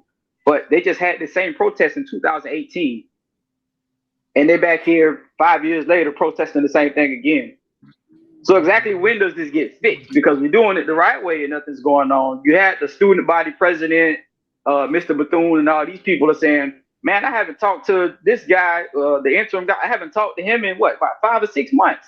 He said every time we have a meeting, they postpone it, they cancel it. Sometimes I have to walk from my dorm over there just to find out that the meeting was canceled. So when does this happen? So now we got the news crews out there because we're looking at everything that Ed Reed did. Everything that we're saying is wrong, but this is what's getting results. We started talking about his rant and what he said. He didn't just, and this is the thing, things get lost in translations because people don't, this is why he went off on Shannon Sharp, because Shannon Sharp spoke on some things, but he didn't really go do his research and find out everything that was going on. Somebody can correct me if I'm wrong, but Ed Reed's original video was him responding to people trolling him, and I think they were trolling him about he made a video, because the video that you never see, that I didn't see till like last week, the first video he ever made, he was picking up trash around campus. They was picking up trash out the lake. And it wasn't just the football players, it was females too. And he was like, we want to not just clean up Bethune, we want to clean up Daytona, whatever. So I think some trolls got to him and started saying he was mutting it, he's doing too much, yada, yada, yada. Because that's exactly what he said in his rant. He said, man, y'all out here talking about I'm mutting it. I'm out here picking up trash, blah, blah, blah, blah, blah, blah, blah. That's when he was going off. I don't think that he meant to really just go at the administration. Because that's what he said in his apology. He said, I let these people get me off of my route. I'm responding to these trolls and everything and this and that. This is how it came out, yada, yada, yada. So that get lost in translation because people act like he just picked up the mic and said, man, I'm finna go off on administration today. It wasn't even like that. But So that's what happened. Like people get. But to your point, he could have survived that. But then he went on and on and on. He could have survived the one where he was responding to the trolls. Yeah, because all that's over with. It's over with. He don't lost the job, whatever. So he feel like he's finna go do whatever. You know, that was his passion. His passion if his passion was just to simply go coach somewhere, of course he would have just shut up and went on ahead and did that. But Ed Reed is upset. This was near and dear to his heart. You can obviously tell. Like, I mean, maybe you can think he faking it or whatever. But obviously you can tell this was something he wanted to do. And he felt like he was doing the right thing with his kids, and they had this taken away from him. And then they're besmirching his name. They come in here saying all these lies on him, from Reggie Theus to the intern guy. And then the same thing they did, they turned on Roland Martin. Started talking about Roland Martin was lying or being one-sided and all this kind of stuff. So now it's like, hold on, bro. I got to I got to get out here and straighten my name because I'm. But Ed got to know that, dog. We YouTubers, and they do it to us. You're a public figure. You are a public figure, dog. You're going to get ridiculed at some form of fashion. Dog, it's people be on me, tell me you're a straight a-hole, you're an idiot, Kohei. And all I did was say, hey, I asked a question. Dog, I can sit up here all day and go back and forth. And Ed got to know better in that sense. But I don't know what street when that dude does do. So let me ask all y'all a question, right? Everything that Ed Reed did, the way I looked at it, and this is the way I look at a lot of situations when people do things like this. That's his name. That's the name he has to live and die with. Yep. He's passionate about it. He's very passionate about it. So you don't think a person is going to go to the extreme about their name? I mean, that's the one thing you have that can survive after you're dead. You know what I'm saying? Legacy. I hate it. Listen, I told the coach, I hate it for Ed. I told coach, listen, we talking about safeties in the NFL. The best safety in the NFL, my ranking, we go Ed Reed, Ronnie Lott, and the late, great Sean Taylor. And if you would have been alive, he would be above Ed for me. And then we go Rod Woodson. I'm an Ed fan. I love Ed. But sometimes you got to look at it and say, hey, listen, so what? At Tennessee State's alma mater, we got 3 words. The motto is think, work, serve. You got to think. That's number one. And a lot of HBCUs is mottos are around that. You got to work and we got to serve. And so if he's about these kids, that's service. Picking up trash, my brothers, some of this is service. That's what he was doing, though. Yeah, that's what he was doing. Like, I don't understand that part. Like, somebody was like, oh, he too emotional to be a leader of kids. He out there leading them out there doing stuff that he's not supposed to be doing. KB, but I don't understand why they would get you off your rocker, why they would trigger you if you're helping a university. See, there were some other things that triggered Ed that we may not be privy to right now. I would venture to say, even though he said it, and y'all overlook this, one of the first things he said was, guess what? I ain't even hired yet. I should leave this. That's telling, guys. So he was triggered by something, and not having having a ratified final contract was eating at that man. So we're not gonna think that way, right? So he right here volunteering. my Hall of Famer. Bro, we can't have it both ways, dog. Hold on. The Hall of Famer is volunteering his time at the university, and no one has said to him, you need to sign this contract. That is telling to me. So to answer your point, KB, about the students protesting, and I told Coach this. Listen, we have to be careful as people to stop patronizing abusers, right? And BCU is a university. It's a private university, and it is standing on the backs of the students and their money. If it's that bad, withdraw your funds. We got FLOMO down in Dade County, Opelika. We got FAMU. We got Spelman. We got Morris Brown. We got Morehouse. We got Lane. Plenty of private schools to go to. You can give your money, and they will hear you as an administration. All this protest, we got to be able to. We know that the power is in the money. And I'm not advocating to shut down BCU, but if that's what it takes in order to revamp, remove the board, and move forward, my brother KB, it got to be done. Guess what? Something happened to Mo Brown, right? When I was in school, freaknicking back in the day, Mo Brown was popping, right? Something happened with the money. They shut Mo Brown down, right? But guess what? And still I rise. What Angelou say? And still I rise. So you got Mo Brown who's coming back. So all this stuff about Rolling Martin, all this stuff, if we want to make change, the power of the change is in the students in their pocketbooks and their Gucci wallets. I 100% agree with you. You telling that real quick, Rich, you telling that the 2019, 2021-year-olds, we can't even get 27, 28, 30-year-old millionaires to do stuff like that. So what's in the street? You muted. Man, bro, I ain't finna spend 30,000 to get black mold in my mom. And them brothers cool down out there. I walk out the room and come back, and y'all still got KB in here Richard's trying to move the topic, but hey, yeah, V12, like they're both passionate about it, man. I don't blame either one of them, man. It's smart brothers. That's why I let them go at it, dog. Yeah. But listen, man, we gotta change the subject, man. I love this, though. Y'all all right, dog? Of course. Hey, this is honest. This is honest and real dialogue. Like people gotta hear this stuff because it's good perspective. You know what I mean? Like I said, I love man, readers. Listen, he up here and be more with me. I love Ed, man. Ed, come on, man. That's how we roll, man. I got love. It's great perspective. It's great perspective. I just don't want to go on for 30 minutes. I walked out of here, man. I farted. I cussed the girlfriend. I came back, and y'all still going at it. What you do with that hot towel? What you do with that hot towel? That warm towel? That wet rag. Wet rag. Rich. You got a wet rag? What you got going on? Wet rag. I'm done for the night. Y'all go ahead and hold it down, Rich. I'm gonna just listen from now on. Switch gears, dog. Go ahead, Rich. Go ahead, Rich. You got it. No, I was just gonna mention. At the end of the day, it's all about the kids. I hope everybody understands that. Of course. From the president to HBCUs overall, like, give the kids a first class experience, not just the ones on the football team, but everybody who's going there to spend money with you, give them a first class experience. Moving on, and talking about what HBCUs do or don't do well. What does Miami do or not do well now? Like our coaches on time. Oh, my bad. Pay people. Hey, I got something for him, Rich. Can I go first? Oh, go ahead. Shout out to Josh Gattis in the building. Let's.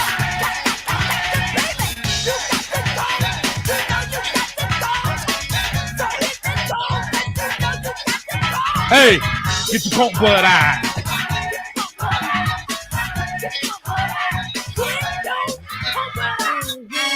I'm done with it, baby. Get your pump blood eye. Let's go, KB. Let's go, Medi. Let's go, X. Let's go, V12. Let's go, Richie. What are you going to do? I ain't heard that in a minute. You got to go. They call me Tammy Day. Tammy Day. Nah, I think right now, one of the positives that we're doing is obviously recruiting. That's happening at an elite level, which I think is what you want to see, despite everything else swirling around the program. Because it seemed like there's a lot of dark clouds, but it seemed like in that recruiting area, you see Mario flying helicopters and going out to see different kids, different places. So we're doing that right. I feel like got no big receiver. We got Kobe Young. We got, Man, y'all cut it out.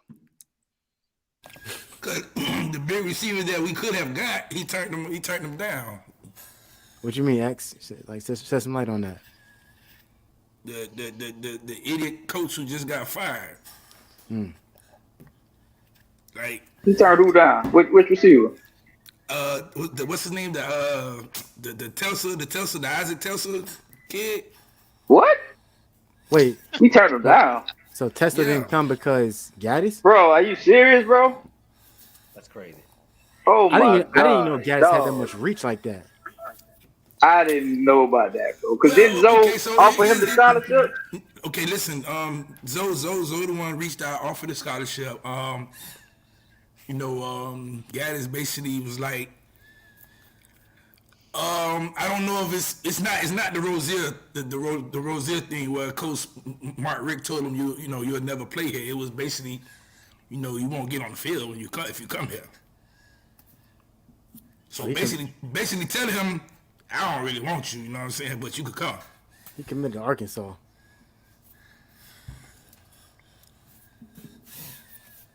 Yeah, so he about playing the SEC. Look, once I found that out, I was like, yeah, he got to go. He got to go because what was he thinking? You gotta hit Jesus. So what do y'all think Gattis gonna land though? You think he gonna land on his feet, or you think we think he gonna land? I don't care. At this point, V12, I hope he just fall on his face. That pissed me off, bro. Yeah, he got $3 million. It doesn't really matter. I'm gonna just be real. I'm gonna be 100. I'm gonna just be 100. If he doesn't take another job right now, like immediately, he might not get another job. Like he better just say, "Let me go, take something." You know what I'm saying? Whether it's a position job or he might switch the position, take it. Get it while you get it, because it's gonna get ugly. He basically is now the new Willie Taggart. Like Willie, Willie got 9 lives. Nah, Willie can keep getting jobs. Willie can keep getting jobs. Listen to what I'm saying. Willie, from what I heard, is now an analyst at Colorado, but Willie's still taking 2 buyout checks. Yeah. So he just finessed the game. What I'm saying in relation to Josh Gattis is he needs to do whatever he needs to do. He's taking buyout money. Yeah. He's gonna get his $3 million. He needs to do whatever he can, like X said, to get in a door somewhere, whether it be an analyst or a position coach. Because if you do not land somewhere sooner rather than later, you are going to be it's going to be very bad for you. So and what makes it worse is that you are a Bros winner for only a season ago. Okay, an award that primarily is not given to people who look like us, right? Let's make that very clear. Right. So, and to be clear too, man, because he look like us, he got to keep a job rolling, right? He can't sit out of you, and he's young in the game. He's not an old dude. Yeah, exactly. So yeah. So Gattis to Bama then. Nah. Maybe. Honestly, he might. Hey, y'all to be mad then, huh? Gattis to Bama. He ain't gonna be the OC, but he might have to take an analyst job. OC, Bama. I don't know about OC, but yeah, maybe not Hold OC. on, But hey. definitely take an analyst job. Listen, if I'm Josh Gattis, man, I scratch the OC and just go be the defensive back coach like he normally supposed to be. He's a defensive back in college. Go coach defensive back. Hold on, X. I got something for you, right? Like you just told me that about Tesla, boy. That just pissed me off. But so you remember when we was talking about like when we was talking about Hakeem, you know, Hakeem had interest here when the other coach was here. And then basically what you were saying was the guys came in, they had to redo the receiver board and they had to have time and all that kind of stuff. And it was just like, man, you know what? We just don't give them too many excuses now that I think about it. I'm like, I don't know if it really took you to come in here and have to like change the whole receiver board. See who on the board, go look at them, and then you figure it out. Because it seemed like at that point in time, we kind of just, I guess Hakeem was kind of in the wind, and then we're trying to come back to Hakeem and some of all these other kids. Like I think about that when you tell me about the Tesla thing. Like this is probably the reason we don't have receivers and why we couldn't get guys last year. Because he didn't come in and just jump on the guys that we should have had or fought to keep the guys that we already had on the board. Like this, I don't need this man nowhere around my program, dog. So y'all want me to get into more detail about Josh Gattis? Yes, please. please. So here's the thing. Andy Jean decommits from you. He looking around. Josh Gattis don't think Andy Jean is premier receiver. So we not finna go after him no more. Yeah, whatever. Who else? Hey, pause right there. Pause right there. I need to know something. So with all that you're saying right now, right? Dropping these gems in here for all these people. I need to know, where is Mario's stance in this? Is he just supporting what he's saying? Because it would seem odd to me that someone who's an elite caliber recruiter would say, hey, there's a guy here right down the street at Miami Northwestern and Andy Jean that we could have.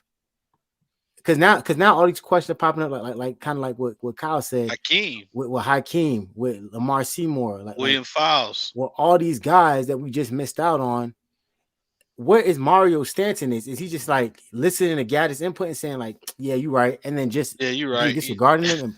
No, I think Mario still wants him, but I mean, just be honest. Are you going to come to that school when the offensive coordinator don't want you and you play receiver and he's your receiver coach? Like, man, he basically saying, okay, here's the situation. Not saying that he don't want those kids, but he's saying, well, yeah, we'll take you, but you know, we really want somebody else. That's the thing, is what he's saying. Like, it's not who's like saying that? Mario Gattis. Okay, so who is the somebody else? Because it ain't one. You got 35 tight ends. One who's actually age 35, but we have no receivers now. So my question was, again, as the head coach, right? I'm sitting here saying, all right, you passing this kid too, right? I can go get him. He's in the bag. I can go get him. You pass on him? At what point, as Mario, do you look at your board and say, what receiver coming in? Does that make sense? Right. Look at William Fowles. I don't think Mario passed on him. I just gave you the example, Matey. If Coach Mario comes to you and say, boy, Matey, I want you to come play receiver for me. This is Josh Gattis. This is the receiver coach. And the receiver coach comes to you and say, hey,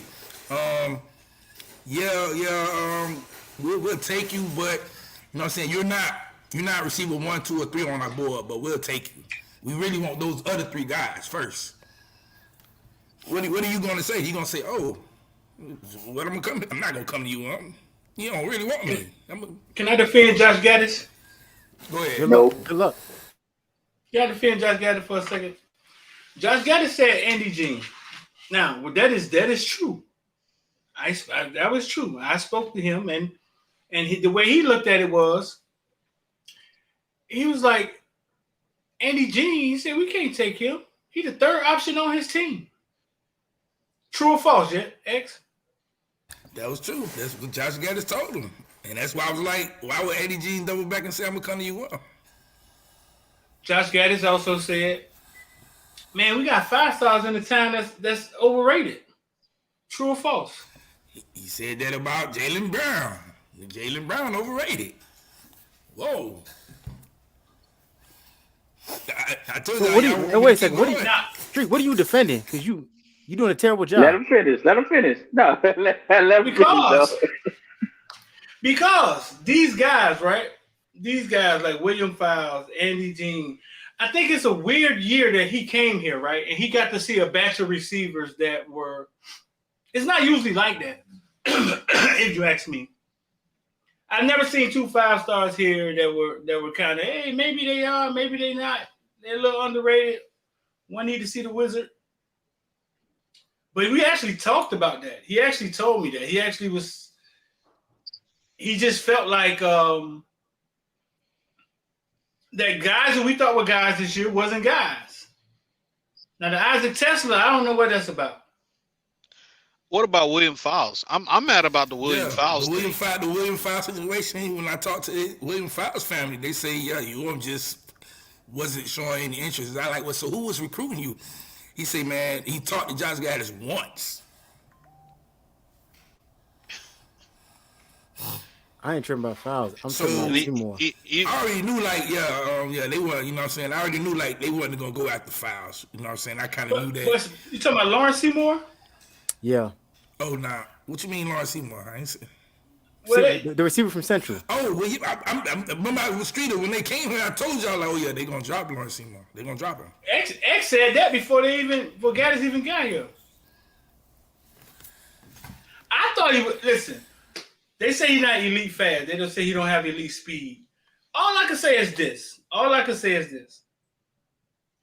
I think for a long time around here, Miami has been recruiting like the B-level guy. And I think they may not be looking for that guy. Like on the field and off the field. Yeah, but there's nothing wrong with B-level guys, though, Streeter. He went to Central. Not every program have A-level guys. And I would argue some of the teams that did well this year.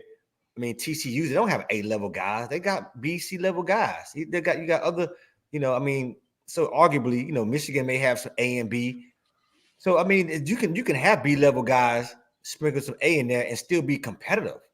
And so I think but you gotta have TCU same coach for 20 years, though. Like all that gotta fall in line. I think what Street is saying is basically Mario comes in and he instantly can recruit with Bama and Georgia and Ohio State and the big schools. And the transfer portal. So he's saying, if I can recruit with these top level schools, I want the same players that these top level schools want. I shouldn't have to offer the B level, the C level guys. You know what I'm saying? The guys that these schools won't take. Why should I have to if I can recruit with these schools? I can recruit with Bama. And I can recruit with Georgia. That's a fair point. That's because that's a lot of what we did under Manny Diaz. Yeah, you know what I'm saying? I was talking to my peoples the other day, and I was saying, man, one thing that I was really upset with over the past years, we gave Rainey Shannon and we gave Al Golden a bunch of hell. I say, but the one thing that both of those guys did and did very well was they got the talent into and those guys went to the NFL. When Mark Richt came, when Manny Diaz came, our numbers of guys going to the NFL dropped dramatically. We had one guy go to the NFL last year. One guy. That's crazy. Yeah. Barely made it. Barely made it. 7th round. Miami, University of Miami, one guy get drafted. So this is the level that Street is talking about. We can't keep drafting these B-level guys. You know what I'm saying? Yeah, Randy Shannon, Al Golden, they didn't do no good job coaching. Well, can I say something? Guess what? Those guys got to the NFL. And they played in the NFL for years. So that's the difference from recruiting at a high level, and then you can develop them in college, which is what Bama and Georgia does. We ain't doing it, though. We was recruiting good, but we couldn't develop. I've been recruiting good, and it's like, are we going to develop him? I don't care what you say, X. I don't care what you say. Corey Flag going to the league. Corey Flag? Yes, sir. Hashtag underdog king. I don't know about that one. Listen, we thought the same thing about McLeod. We thought the same thing about McLeod. And what McLeod at? And I said he going. Corey Flag gonna be a journeyman. He gonna be like Larry Izzo for the Dolphins. I don't know about that. I said McLeod was just misused. He really was. I don't think Corey Flag is misused. It's just some things that's just not. But anyway, about Street and his defense of Gattis, I want to say this. The thing is, it's still recruiting. You have to recruit this in the right manner, right? Like with the whole Mark Fletcher situation, we told Fletcher that, I think I'm going to ask y'all. I'm sure we let Fletcher know that Cedric Baxter was the number one target. Am I correct? The Cedric Baxter thing, somebody lied and talked about they told him they didn't want him, or they didn't want him to commit. That was a total lie. I don't know where they got the information from. Yeah, they say. Yeah, but I'm sure. We want Cedric Baxter and we want Mark Fletcher. You know what I'm saying? We recruiting both of y'all. That's my point. That's my point. Cedric Baxter was the better back. I personally think he's the best player in this class, whatever, right? Yeah. But this is recruiting. You don't say, because we going after Cedric Baxter, you don't tell Mark Fletcher, I mean, bro, you want to come, we'll see. You know what I'm saying? We're going after Ced, though, man. And, we'll just see how things shake out. You don't do that. But I can't you don't do that. So it's the same thing with. You're right about that. But they was that's my point. They was going after Mark Fletcher the same way they was going after Cedric Baxter. What happened was Mark Fletcher ended up taking a trip to Ohio State, and then he saw heaven. But that's KB's point, though. I mean, right, but my point was that's what you. Yeah, that's my point. That's you do that with Andy Jean and with William. Right, when you do that with these guys, you don't just Tesla. Yeah, you don't just. Oh yeah, no, bro. This is recruiting. Where's your finesse game? You still got to sell that you want these kids here. You know why? Because y'all gonna do like y'all always do, and if you get the three top receivers that you want, and then there's no more room for it, you gonna go to them and say like, man, we don't want to pull your scholarship, but I think it's best that you go ahead and look for a little landing spot. That's what y'all do all the time. So why would you not sell him on the idea of coming here? And so then when you strike out on Hakeem and Brandon and everybody else, well, okay, cool. We still got some guys you can come in and develop. They're not trash. You know what I'm saying? We got guys that can come in. At the very least, their bodies on the roster that we hopefully can develop. That's why I find fault in it makes no sense to me to soft recruit a kid like that when you already ain't pulled in nobody. I don't know who Gattis don't pull it in. Gattis ain't pull in nobody. And you see Zoe brought Jacoby Young. Ray. He like Ray. Man, Ray. No, he like Ray. Okay, who brought you think Gattis did Gattis get Ray here? I don't think Gattis got Ray here. That's my point. Hey, and thank God he gone, because he would have ruined Ray.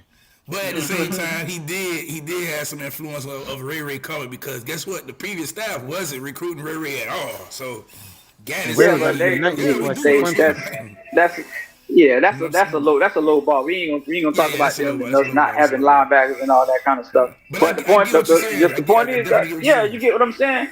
Zoe brought you Kobe Young, and from y'all on eyes, X and Street, y'all saw Kobe Young and was just like, man, I don't think this it.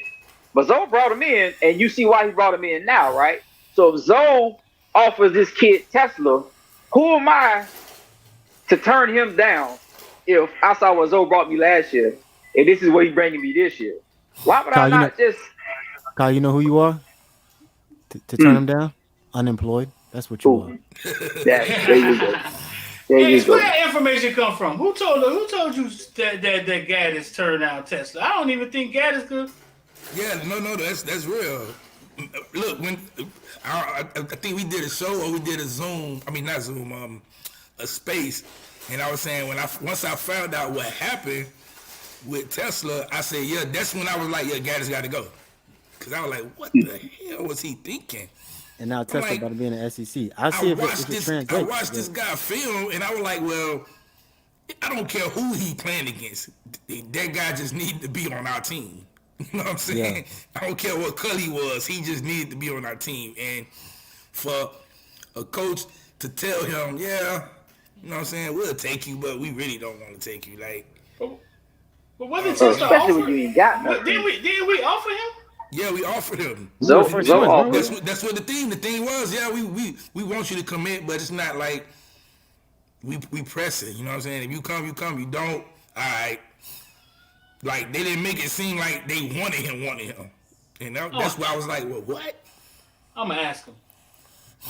They're my friend now. I'm going to ask him. Yeah. That's crazy. But no, that's insane. Like I said, and like we've been saying, whether y'all want to realize or not, or whether you choose to take the perspective you want to, nightmare is over, right? 19 points per game. That's out of here. It's out the door. Coach Hayes making a crazy face. Nightmare is over. Right, everybody want to get it to ass out on the street. 19 points a game. Where y'all keep getting 19 points a game from? Against Power 5 opponents, that's how much. That's what we score with 19 points a game. Yeah, against Power 5. I think it's at 26.5 total, but against Power 5 opponents, it was 19 points a game. So basically, any team with a pulse. You gotta be kidding me! 19 game. Oh my gosh. That's like it seemed like a long time ago, but think about what the score was for that Virginia game, and that was the worst deep Power 5 team we played this season. And look at how that game went. Shout out to Jake Garcia at Mizzou. The nightmare is over, but damn, it may be a new nightmare if we don't get this thing turned around real soon. Hey, the cookie been reincarnated plenty of damn time, so better be careful because it may be a nightmare in Opelika.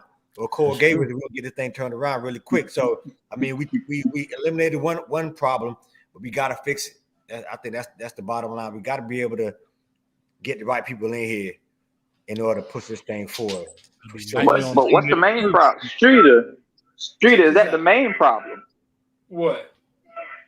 Is that the main problem about getting people in here? Like you and I, we talk about Mario often and the way he does things. Great transition. Hey, go ahead, bro. Before we get out of here, this is the last thing we want to talk about. Yeah. It seemed as if at Green Tree, nobody knows anything. It seemed as if the kids on the offense don't really see the kids on the defense. The coaches don't really know what's going on as a big picture. It's almost like a company. It's being ran like a corporation, and the CEO is up there. You know what I'm saying? And the only people know what's going on with the CEO are the people close to him, and everybody else is getting dealt. They tasked. They going out to do it. They in the dark. Can you run a football team like that? Like, can you get morale or can you get team chemistry like that? So it's funny, right? Like, so high school is run different. College is a mixture between high school and pros. Because I just heard Ryan Clark and them guys on the Pivot was talking about when they brought in who was just on there and they were interviewing him. And they were talking about Smith. I think he's the head of the NFL Players Association. DeMar Smith. No, there was another guy out there. It may have been an old one. It just be popping up on here. But anyway, they were talking about. No, he was at Pittsburgh. Who was at Pittsburgh? When Mike Tomlin? Man, I ain't seen it. Oh, the Pouncey twins. The Pouncey twins. That may have been old. But they were talking about how the reason him and what's the shampoo man name? Palomalu got so close because they would spend 10, 12 hours a day in that one room together. He was talking about in the pros, they would build relationships with their position groups because they spend so much time. And then, so I said all that to say, in high school, it's a team thing. College is kind of like that, but it's a mixture of both, right? Where you spend time with your position group, maybe your side, your unit, meaning offense, defense, special team, whatever. And then there's some team building stuff in there, right? That coaches do different, activities and blah, blah, blah, blah, blah. But to answer your question, finally, Street is no, you can't. I don't think you can build a team like this because you're talking about transitional age. You're talking about 17 to 23-year-old young men. These are transitional ages, bro. These are not grown men like NFL where they know how to compartmentalize, friendships and business and contract negotiations in that sense. These young dudes are like, remember, what do they sell them on? What I always tell y'all I hate. What do they sell them on? This is a what? Family. So how we gonna be a family if we all in different rooms and don't know each other? Family don't work like that, right? Not a functional family. Yeah, some family structures do, but not a functional family. That's why I cleaned it up. Maddie, a functional family, a dysfunctional family is different, right? So I don't see it like that. That's just, but again, 1,000 ways to skin a cat, dog. I just don't see it that way, man. And I said this before about Cristobal. In order for him to be successful, he's got to strike gold twice on coordinators. Currently, right now, he struck out on one so far, and that's okay. I'm not knocking or blaming him, but this is proving the point that Mario Cristobal is not the crystal ball. Ooh, come on, man. Let me get up. Come on, can I get something for that, dog? It was old Silk the Shocker lyric, man. What was that, man? Old Silk the Shocker. That wasn't no gangster boo. DeMarco, but so what I was saying was Cristobal. I need that sound, though. I need that. Cristobal is not the reason we're gonna win or lose games in that sense. It's coming down to the guys that's calling the plays, getting these guys ready, getting them ready to participate and play. I told you, a head coach does more. The last thing he does is coach football, dog. He's shaking hands, kissing babies all day. That's what he's doing all day long, bro. You got to trust them two dudes in the rooms that's over them two units. Y'all be mad if Ed Reed go to Colorado? Nope. Nah. I think I think the better question is who Bethune-Cookman gonna hire as their head coach. That is a good question, but I feel like Manny, how you feel about Ed Reed to Colorado? I said this a couple streams ago. I'm tired of hearing about Colorado at this point. Not me. Because I'm at the point now where it feels just like us a year ago. Nah, dog. Yes, this is exactly what it was. Now we could talk about that. Hey, Deion, he been hiring, dog. And you I'm not saying he's not. But we were saying the same thing last year. We was hiring too. We was hiring. We finally got money, and we hiring this guy and this guy from here, and everything. He ain't wait till February to hire him. Oh, absolutely. You're right. He didn't wait that long, but we did hire. Look, man, we went and hired the Brady Award winner. You know, we went and hired. But with the moment number 2 uniform and you play recruiter, best the world into that, it's different. It's different. Hold on. I can't hear him. We gotta bring it in, and we gotta bring it. Man, that recency bias. Hey, let me give y'all a quick lesson on recency bias because it seemed like moment of silence, man. Moment of silence, man. Let that thing ride, man. Let that thing ride. Because when the U on, the U brings it. There's nothing like it. Let that thing ride. Because everything is here. Henry. I believe I owe it to anyone that wears that U. One more time, run it back. Y'all remember this feeling? All in is. We thought we was going 11-1. Y'all remember this? There's not. We thought we had TVD at quarterback. We're going to be surrounded by the best coaches. Y'all remember this? It's time to go to work. We are the U. But with the moment you put on that uniform and you play and you invest the world into that, it's different. It's different. We got to bring it in tight and we got to break. Because when the U is on and the U brings it, there's nothing like it.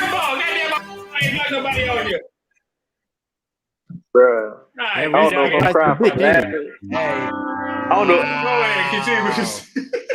I don't know if I'm crying from laughing or what. Hey, it was. Wow. Man, listen. That sound like an Enron recruitment speech right there. They recruit everybody in the Enron. I mean, like, what is going on? That's one of the biggest scans we saw all freaking. Oh boy. Hold on. When I see that, this is what I keep hearing. When I see that, this is all I hear. Back in the days when I was young, I'm not a kid anymore. Some days I sit and wish I was a kid again. Oh God. Y'all made an old man's Friday night, man. That's what I met old man's Friday night, man. I ain't gonna lie. One more time. Bring it back, dog. Bring it back. Back in the days when I was young, I'm not a all kid in is all anymore. in. Some There's days no in I between. wish I was a kid again. There's nothing. And that's what it's going to take from all of us. We're going to be surrounded by the best coaches. And it's time to go to work. Because we are Miami. We are the U. Miami. But the moment you put on that uniform and you play Miami. and you invest the world into that, it's different. It's like the Rock. Don't nobody know who that is. And we got to bring it. Because when you This was Twan idea. Who made this? What's No, Twan right at? now. This was Twan. What's Twan at? Get Twan in right now. there's no in between. That's Twan that Dilla bullshit, man. And that's what it's going to take. Twan that from all Dilla of us. bullshit. We're going to be surrounded by the best coaches. It's time to go to work. Guys, we are Miami. We are the U. But with the moment you put on that uniform and you play and you invest the world into that, it's different. Middle Tennessee, that's a win. We got to bring it in tight, and we got to bring it. That's a win. Because when the U is on and the U brings it, there's nothing like it. Because everything is here. Fire. I owe it to anyone that wears that U.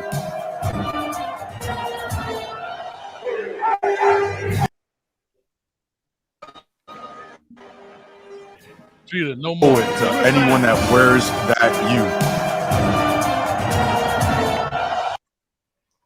We was 5 feet away from him when he did this. We were standing He right pulled there. the organ. We He thought we pulled were the looking organ. at Jesus himself. We pulled the organ We first. thought we were looking at Pulled the Jesus organ. himself. We was 5 feet away from the him. We organ. thought we was looking at Jesus himself. We should have tackled him right there. Hey, dog, what you doing? Hey, give me a zoom in. Give me a zoom in. This is gonna be good, man. Hey, Dominique. Hey, Dominique yeah. Oh, go ahead, Street. Y'all remember? And I'm gonna quote Streeter. Navy SEAL Team 6 of coaches, the Avengers. Basically, it was someone made a gift with Thanos with the ring with all the coaches' faces in it, right? That was us. That was recency bias, right? And it's easy to. That wasn't me. That wasn't me. Me either. Coach, tell him my prediction, Coach. You already know. Oh, nah, here we go. Okay. No, no, Mehdi. Hold on, He got to close up. He got to close up. Go ahead. You got it. Let him talk. So now we see Deion doing the same thing. All of a sudden, it's Deion. Hey, the game's got to get played because you can do all that talking till USC walk up in there with all their transfers and they Heisman quarterback and drop 30 on your head. And then all them talking, all them speeches, all them pregame warm-ups and running out on the Buffalo. And we got all these coaches, all that. All right, we'll see. You can back me out. We gonna see. The only thing with Deion is, man, they have zero expectations, dog. Should we put their record up here for 20 years? Zero, man.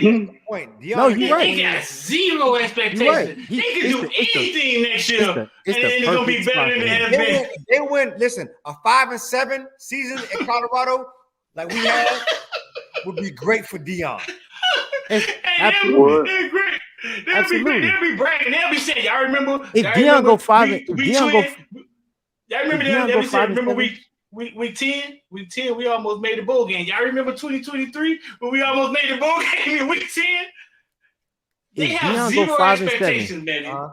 They will start building the statue of him right next to the Buffalo. I take that bet, Mehdi. I take that bet. Man, he going 5 and 7, man. Hold on, hey, Mehdi, I take that bet. I take that bet. Listen, I'll tell you this right now. He's in a bowl game this year. Absolutely. Man, hey, get them military bucks out, dog. What you want to do, Mehdi? I take that bet. What you want to do? I'll take that bet. He's in a bowl game this year. 5 wins, man. 5-7. I take you 5 wins. Put your money up. Yes. Put that money on that. I take 6 bowl 5-7. game. He's in a bowl 6. game. That's too many. We ain't going from 1 to 6. Hell no, we ain't going He's that. still making a bowl game with 5 and 7 because they got the academics. No, you can't. You have to have 6 wins to be bowl eligible. You have to Don't be they have waivers, don't they? If it's not enough teams. Waivers waive the other team by while they going to the bowl game. That's the waiver. I think Deion get the 5 wins. Did they vote you in the bowls or something like that? What we were trying to get last year? Man, put the schedule up. Bro, let me say. Hey, listen, let me just say this. They ain't playing nobody, dog. And remember, Deion's bringing in. Man, come on, dog. He bringing in a bunch of trash from Jackson State that's playing power football. Don't start this. Don't start this. They finna be. They say Colorado. No. Oh, so hold on. So Hunter, hold on. Hunter's trash. Hunter bet he did. He bet he's not trash, but he hasn't played power football, power 5 football. Okay, hold on. Okay, hold on. Okay, the guy who we don't say you want X. Don't do that. Hold on. Hey, McClain, who y'all want to wipe up with a hot rag? One of the best cornerbacks I ever seen. Hey, hold on. X, stop it. Now this is the part with the UM fan. You want to wipe him up with a hot rag, McClain? I just saying one of the best cornerbacks I ever seen. I didn't say he was bad. I'm sorry. Okay. I'm saying don't act like. Okay, you just called 2 names. He took his whole Jackson State team with him. No, he did not.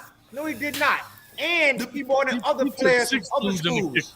From other schools. And let me tell you this: the best position that he brought in that's gonna be fine is his son, Shador. Oh man, I'm out of here. Money. I'm going, man. Put money. His son. Put money. His son to do what? We gonna hey, like they say, we gonna see. Like Drake said, we gonna see. I'm not arguing. I'm just going. Hey, we'll go to the schedule, right? At TCU. At TCU. TCU running up. gonna blow them out. TCU gonna blow them out the first game of the year. Nebraska and Matt Rule. Can I get 6 wins? No. Nebraska and Matt Rule. 6? No, not 6. Colorado State. Colorado State should be a dub. Right now. I'm taking all bets right now. Colorado State should be a dub, correct? I'm with you, Coach. Am I right? Am I wrong? Colorado State is a dub? Hey, Dominique just he asked me a question about two kids for 24 class. He been asking me like an hour ago. I ain't say nothing about it, but he asked me about LaShawn McCoy. LaShawn McCoy. Dwayne McCoy, who's at Central, the athlete, and he asked me about Chance Robinson. He said, will they both be at UM? And my answer is absolutely. I talk to Chance all the time, and he loves UM. He loves him. The crazy thing, Chance is another receiver who played alongside with the other 2 receivers we want. I can't see that. What'd I say? Buffs get 6 wins. I got. I'm asking if y'all want to go to the roster. I mean, to the schedule. I don't want to roster. I just want you to know they're getting 6 plus wins this year. Ooh, Coach. Nah. I got the under on that one, Coach. I'm taking the under. I got the under. Coach, you said I got the 6 under. wins? I'm saying they get 6 wins this year. Yes, sir. I got the under. What you want to do? I got 5. Whatever. I'm cool with it. There it is. There's a schedule right there. They got TCU. They got TCU. A ball of that Bobby Brown. Let's go. Let's do it. They got TCU. Nebraska at home. They got Nebraska. With Matt Rule. But nobody else want to bet. Ooh, Matt Rule got 5, but we're going to work around. Colorado State. I got you, Coach. Done deal. They at Oregon. That's you talking, KB? Yes, sir. They at USC. Only loss I see right now, 2 losses. Arizona State. Nothing. This is a mediocre schedule. You said you only see 2 losses so far? He made 5-6 wins in here. Of course. He lose got TCU. 5. He lose TCU. Nebraska might be up toss. He might win Colorado. He'll win Colorado State. He lose to Oregon. He lose to USC. That's 3 games he lost already. Arizona State. He'll lose to Arizona State. Stanford. He might beat Stanford. They got a new coach this year. He lose to UCLA. He lose to Oregon State. Arizona, it's going to be a tough one. Tough one. Washington State, another tough one. Utah, another loss. Y'all talking about 6 games. Where? I said 5. I said 6. I take he gonna 5. sneak one in because he primed. Hey, guess what? Just like last year when y'all were talking about y'all savior, Cristobal, and we are talking about lost to this. Middle Tennessee State is a win. Pittsburgh is a win. Is a win. I'm gonna get real close to the mic. I'm gonna get real close to the mic. I got 5. I never. You can go back and watch the tapes. Pull the tapes back. I made it outstanding class. I said, temper your expectations in year 1. I never made a score prediction. I never made a record prediction because I knew it was year one of the program. The same way y'all sitting here now saying, I said, hey, understand, like, there's a possibility this team could not be that good. I said, there's a mindset on the team. I said, there's a mindset on the team. If you remember, you can pull the tapes back. I said, there's a mindset of the team, and it's a loser mindset that came from Manny Diaz. That's what I said. Yeah, Manny did say that, man. You don't make a 1-win team into a 5-win team like that. Who? Why Who not? don't? Why not? You didn't see what happened last year? Hey, you said Deion did it at Jackson State. Oh man, we talking about Jackson State. Jackson. It's all relative. Nah, Coach. The way I see it, the way I'm not gonna say it is because of what he's walking into. He can only bring so many players with him. You know what I'm saying? If this was year 2, it'd be a different story. But it ain't like he walking into a Florida school full of talent, bro. That's just my opinion. He got luggage. It was Louis. What are you talking about? It is Louis. Hey, what's the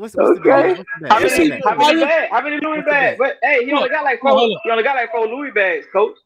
Hold on, have you seen the Louis? He need 80 something of them. He only got 4 of them. He got Coach Prime on the road, and he got Coach Prime on the road, and he got the Louis bag. But KB, what we betting? A bottle of that Bobby Brown? What you doing?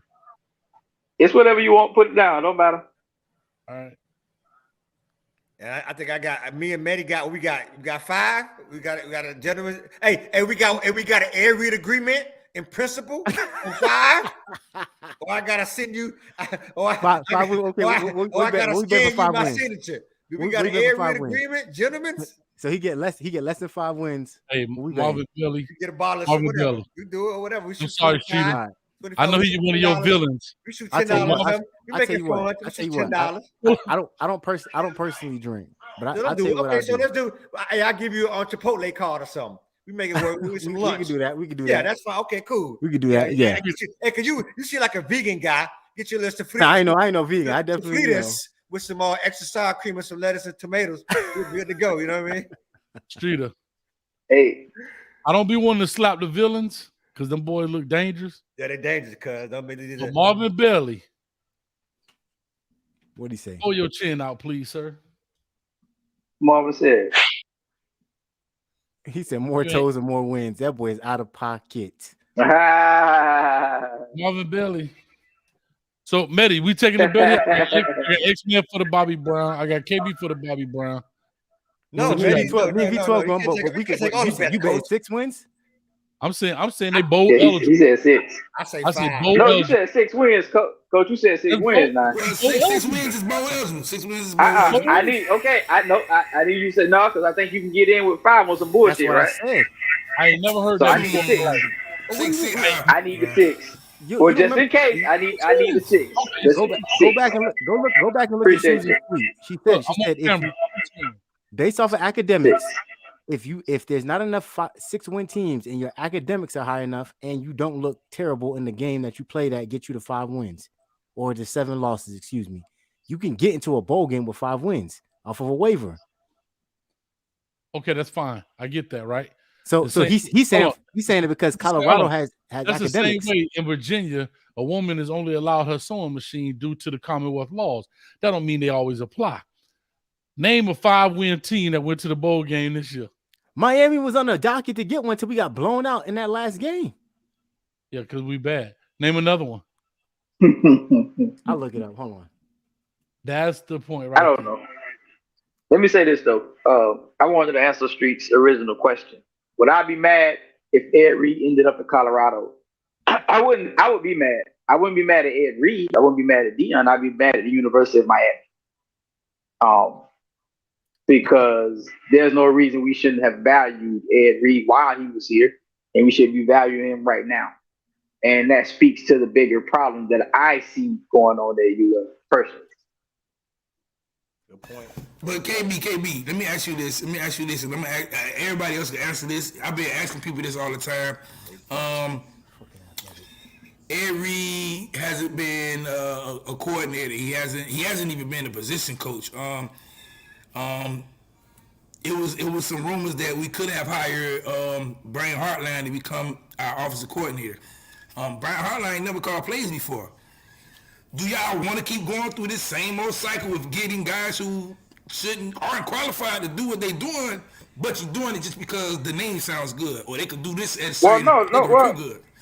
I never mentioned Ed Reed as a coordinator or nothing like that. I just want him being on staff. Who was our best player this year? Who was our best player this year, X? Cam. Who was Cam? So, like, I don't even have to finish the rest of that. That's my point. I just want him in the program. I didn't say bring him as a D coordinator. I'm not that type of dude. Like, if he never, no. You know what I'm saying? I would love for him to get on and be a position coach and then work his way up. But if Ed Reed wants to come back, he can get the same position that he just left. I don't know if he's but that's the thing. But that's my point. Like, I don't think they made it. I don't think they made it comfortable. I don't think they made it comfortable enough for him to be here. Like, you know what we were talking about and all that stuff earlier in the season between him and Highsmith. Yeah, that's the point that I'm making. And not to that's mention, why I would be mad at you because I don't know what y'all doing with all these. Yeah. Not to mention, Dan Radakovich and Mario can't be looking at him if they know his foot is halfway out the door if another coaching opportunity comes up. So you don't want to take that risk of having him in the building, knowing that he's made his intentions very clear that if the right opportunity comes up, he will go. So I disagree with that, man, because you're not losing the coach, you're just losing the guy that's on staff, and you're gonna be losing guys. Like, as your program get better, that's gonna be happening all the time. Like, he knows a die, and even when Gattis first came here, he knew those guys weren't gonna be here for long. He knew he had a possibility of losing Gattis in 1 year if he came in and just backed up what he did. But in Ed's case, Mehdi, like, I understand what you're saying, but in Ed's case, we just talking about whatever role that was he had. You know what I'm saying? That's not a big how can I say, it's not gonna decimate your team by losing that. It's not like if he leaves, you gotta be like, damn, you gotta go replace Ed. Oh, you really don't. You don't even have to fill in that position that he was doing. Coach Hayes, to answer your question, Rice made it at 5-7 last year, as well as New Mexico State. There was 4 teams going into the last week of eligibility. Miami was one of them, and the way we lost knocked us out. Like, we was out by halftime. It was like Miami ain't going. So I hear what you're saying, and I thank you. And I appreciate you, Manny. But we're saying Miami was in the running with Rice and New Mexico State. I don't make the rules. I'm just telling you, these people need the bowl selection committees. I'm with you. I read it. I read the rule myself. It says there are 41 bowl games. Correct. If there's not enough people, then they take the highest APR, the academic progress rate. I get it. I read the rule, but I'm saying, I'm speaking from the perspective of the bet, like, because you said Kyle was was trying to clarify bowl game versus 6 wins. So let's clarify. Let's clarify. We finna get up out of here. Cal and Coach Hayes got a bet. Who got a bet? I bet everybody. Me and Coach Hayes. Who else got a bet? Yeah, me, X, Medi, and KB. How much we bet? A bottle of Bobby Brown. That what? What's the bet? That Colorado won't win 5 games? B12 said 6. B12 said they got win him 5 to push out of 6 games. They won 1 game last year. They only had 1 winning season in the last 20 years. Because Hayes said 6. I don't think they win that many. I don't think they win that many. So I think they won 5. I think that last game gonna be the death of y'all, though. Hey, Coach Hayes, if they do win 6 games, they win 6 games. 2 winning seasons in 20 years. What does that mean? So 6 games, y'all bet about bottle of Bobby Brown. Man, forget Colorado winning 6 games. It's you. I'm gonna win 6 games. Like, that's what we need to be focused on. That's a good get up out of here, man. Listen, let's get up out of here, man. I'll table that for another show. B12 Hayes, man. Thank y'all for coming through. Thank y'all, brother. Nice to see y'all, man. Your first time coming through, dog. It's a pleasure to have you, bro. X forever, man. Hey, appreciate it. It's been fun, man. Like I said, it's the most excitement I had in a long time without no warm rag. Without no warm rag. You know what I mean? Rag, dog. It's a wet rag. Go to Facebook, search wet rag, and y'all gonna see your boy talking about everything. All right. Dude, you ain't tell me about this, dog. You cutting side deals, homie. Hey, G-Money, you cutting side deals. You know I have a podcast with the doctor, dog. I tell you everything. Coach, you heard him mention Luke's name a few times. He hanging out with Luke, so you already know what's going on.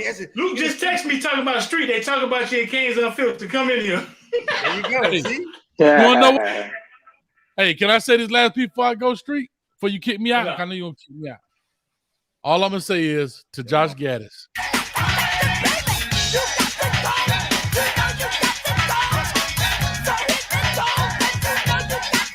You know what I told him? Get your punk blood eye. Get your punk blood eye. You wrong, dog. You out. You wrong for that, dog. Yes, sir. Shout out to the Heat. I don't know how, but they 28-22. Oh, because I play for the Heat, and I'm the big red dude from Arkansas. Yeah, you emailed Joker. All right, man. Last time I saw the Heat play, LeBron was on the team, dog. Later, y'all. Y'all take care. Be safe, fellas. We out here, All right, y'all. Appreciate it. It'll be easy. All right, man. 786-459-499. 786-459-99. Gonna say goodbye to Josh Gattis. Shout out to Coach A, Light Skin Wonder. Listen, man, we want to get down with IOD Squad, man. 786-459-499. I think Rico got rich a week ago on IOD Squad, dog. That's a Cam Kitchen video if you want to go check it out. The Cam Kitchen video is behind the member section, like an hour-long interview with Cam Kitchens. We're about to drop one also with Marquise Williams and Chris Graves. If you're trying to get your credit fixed, text that number, man. I'm D to Josh Gattis. It's so hard, my brother, to say goodbye to yesterday. Layla and Sydney, I love you, babies.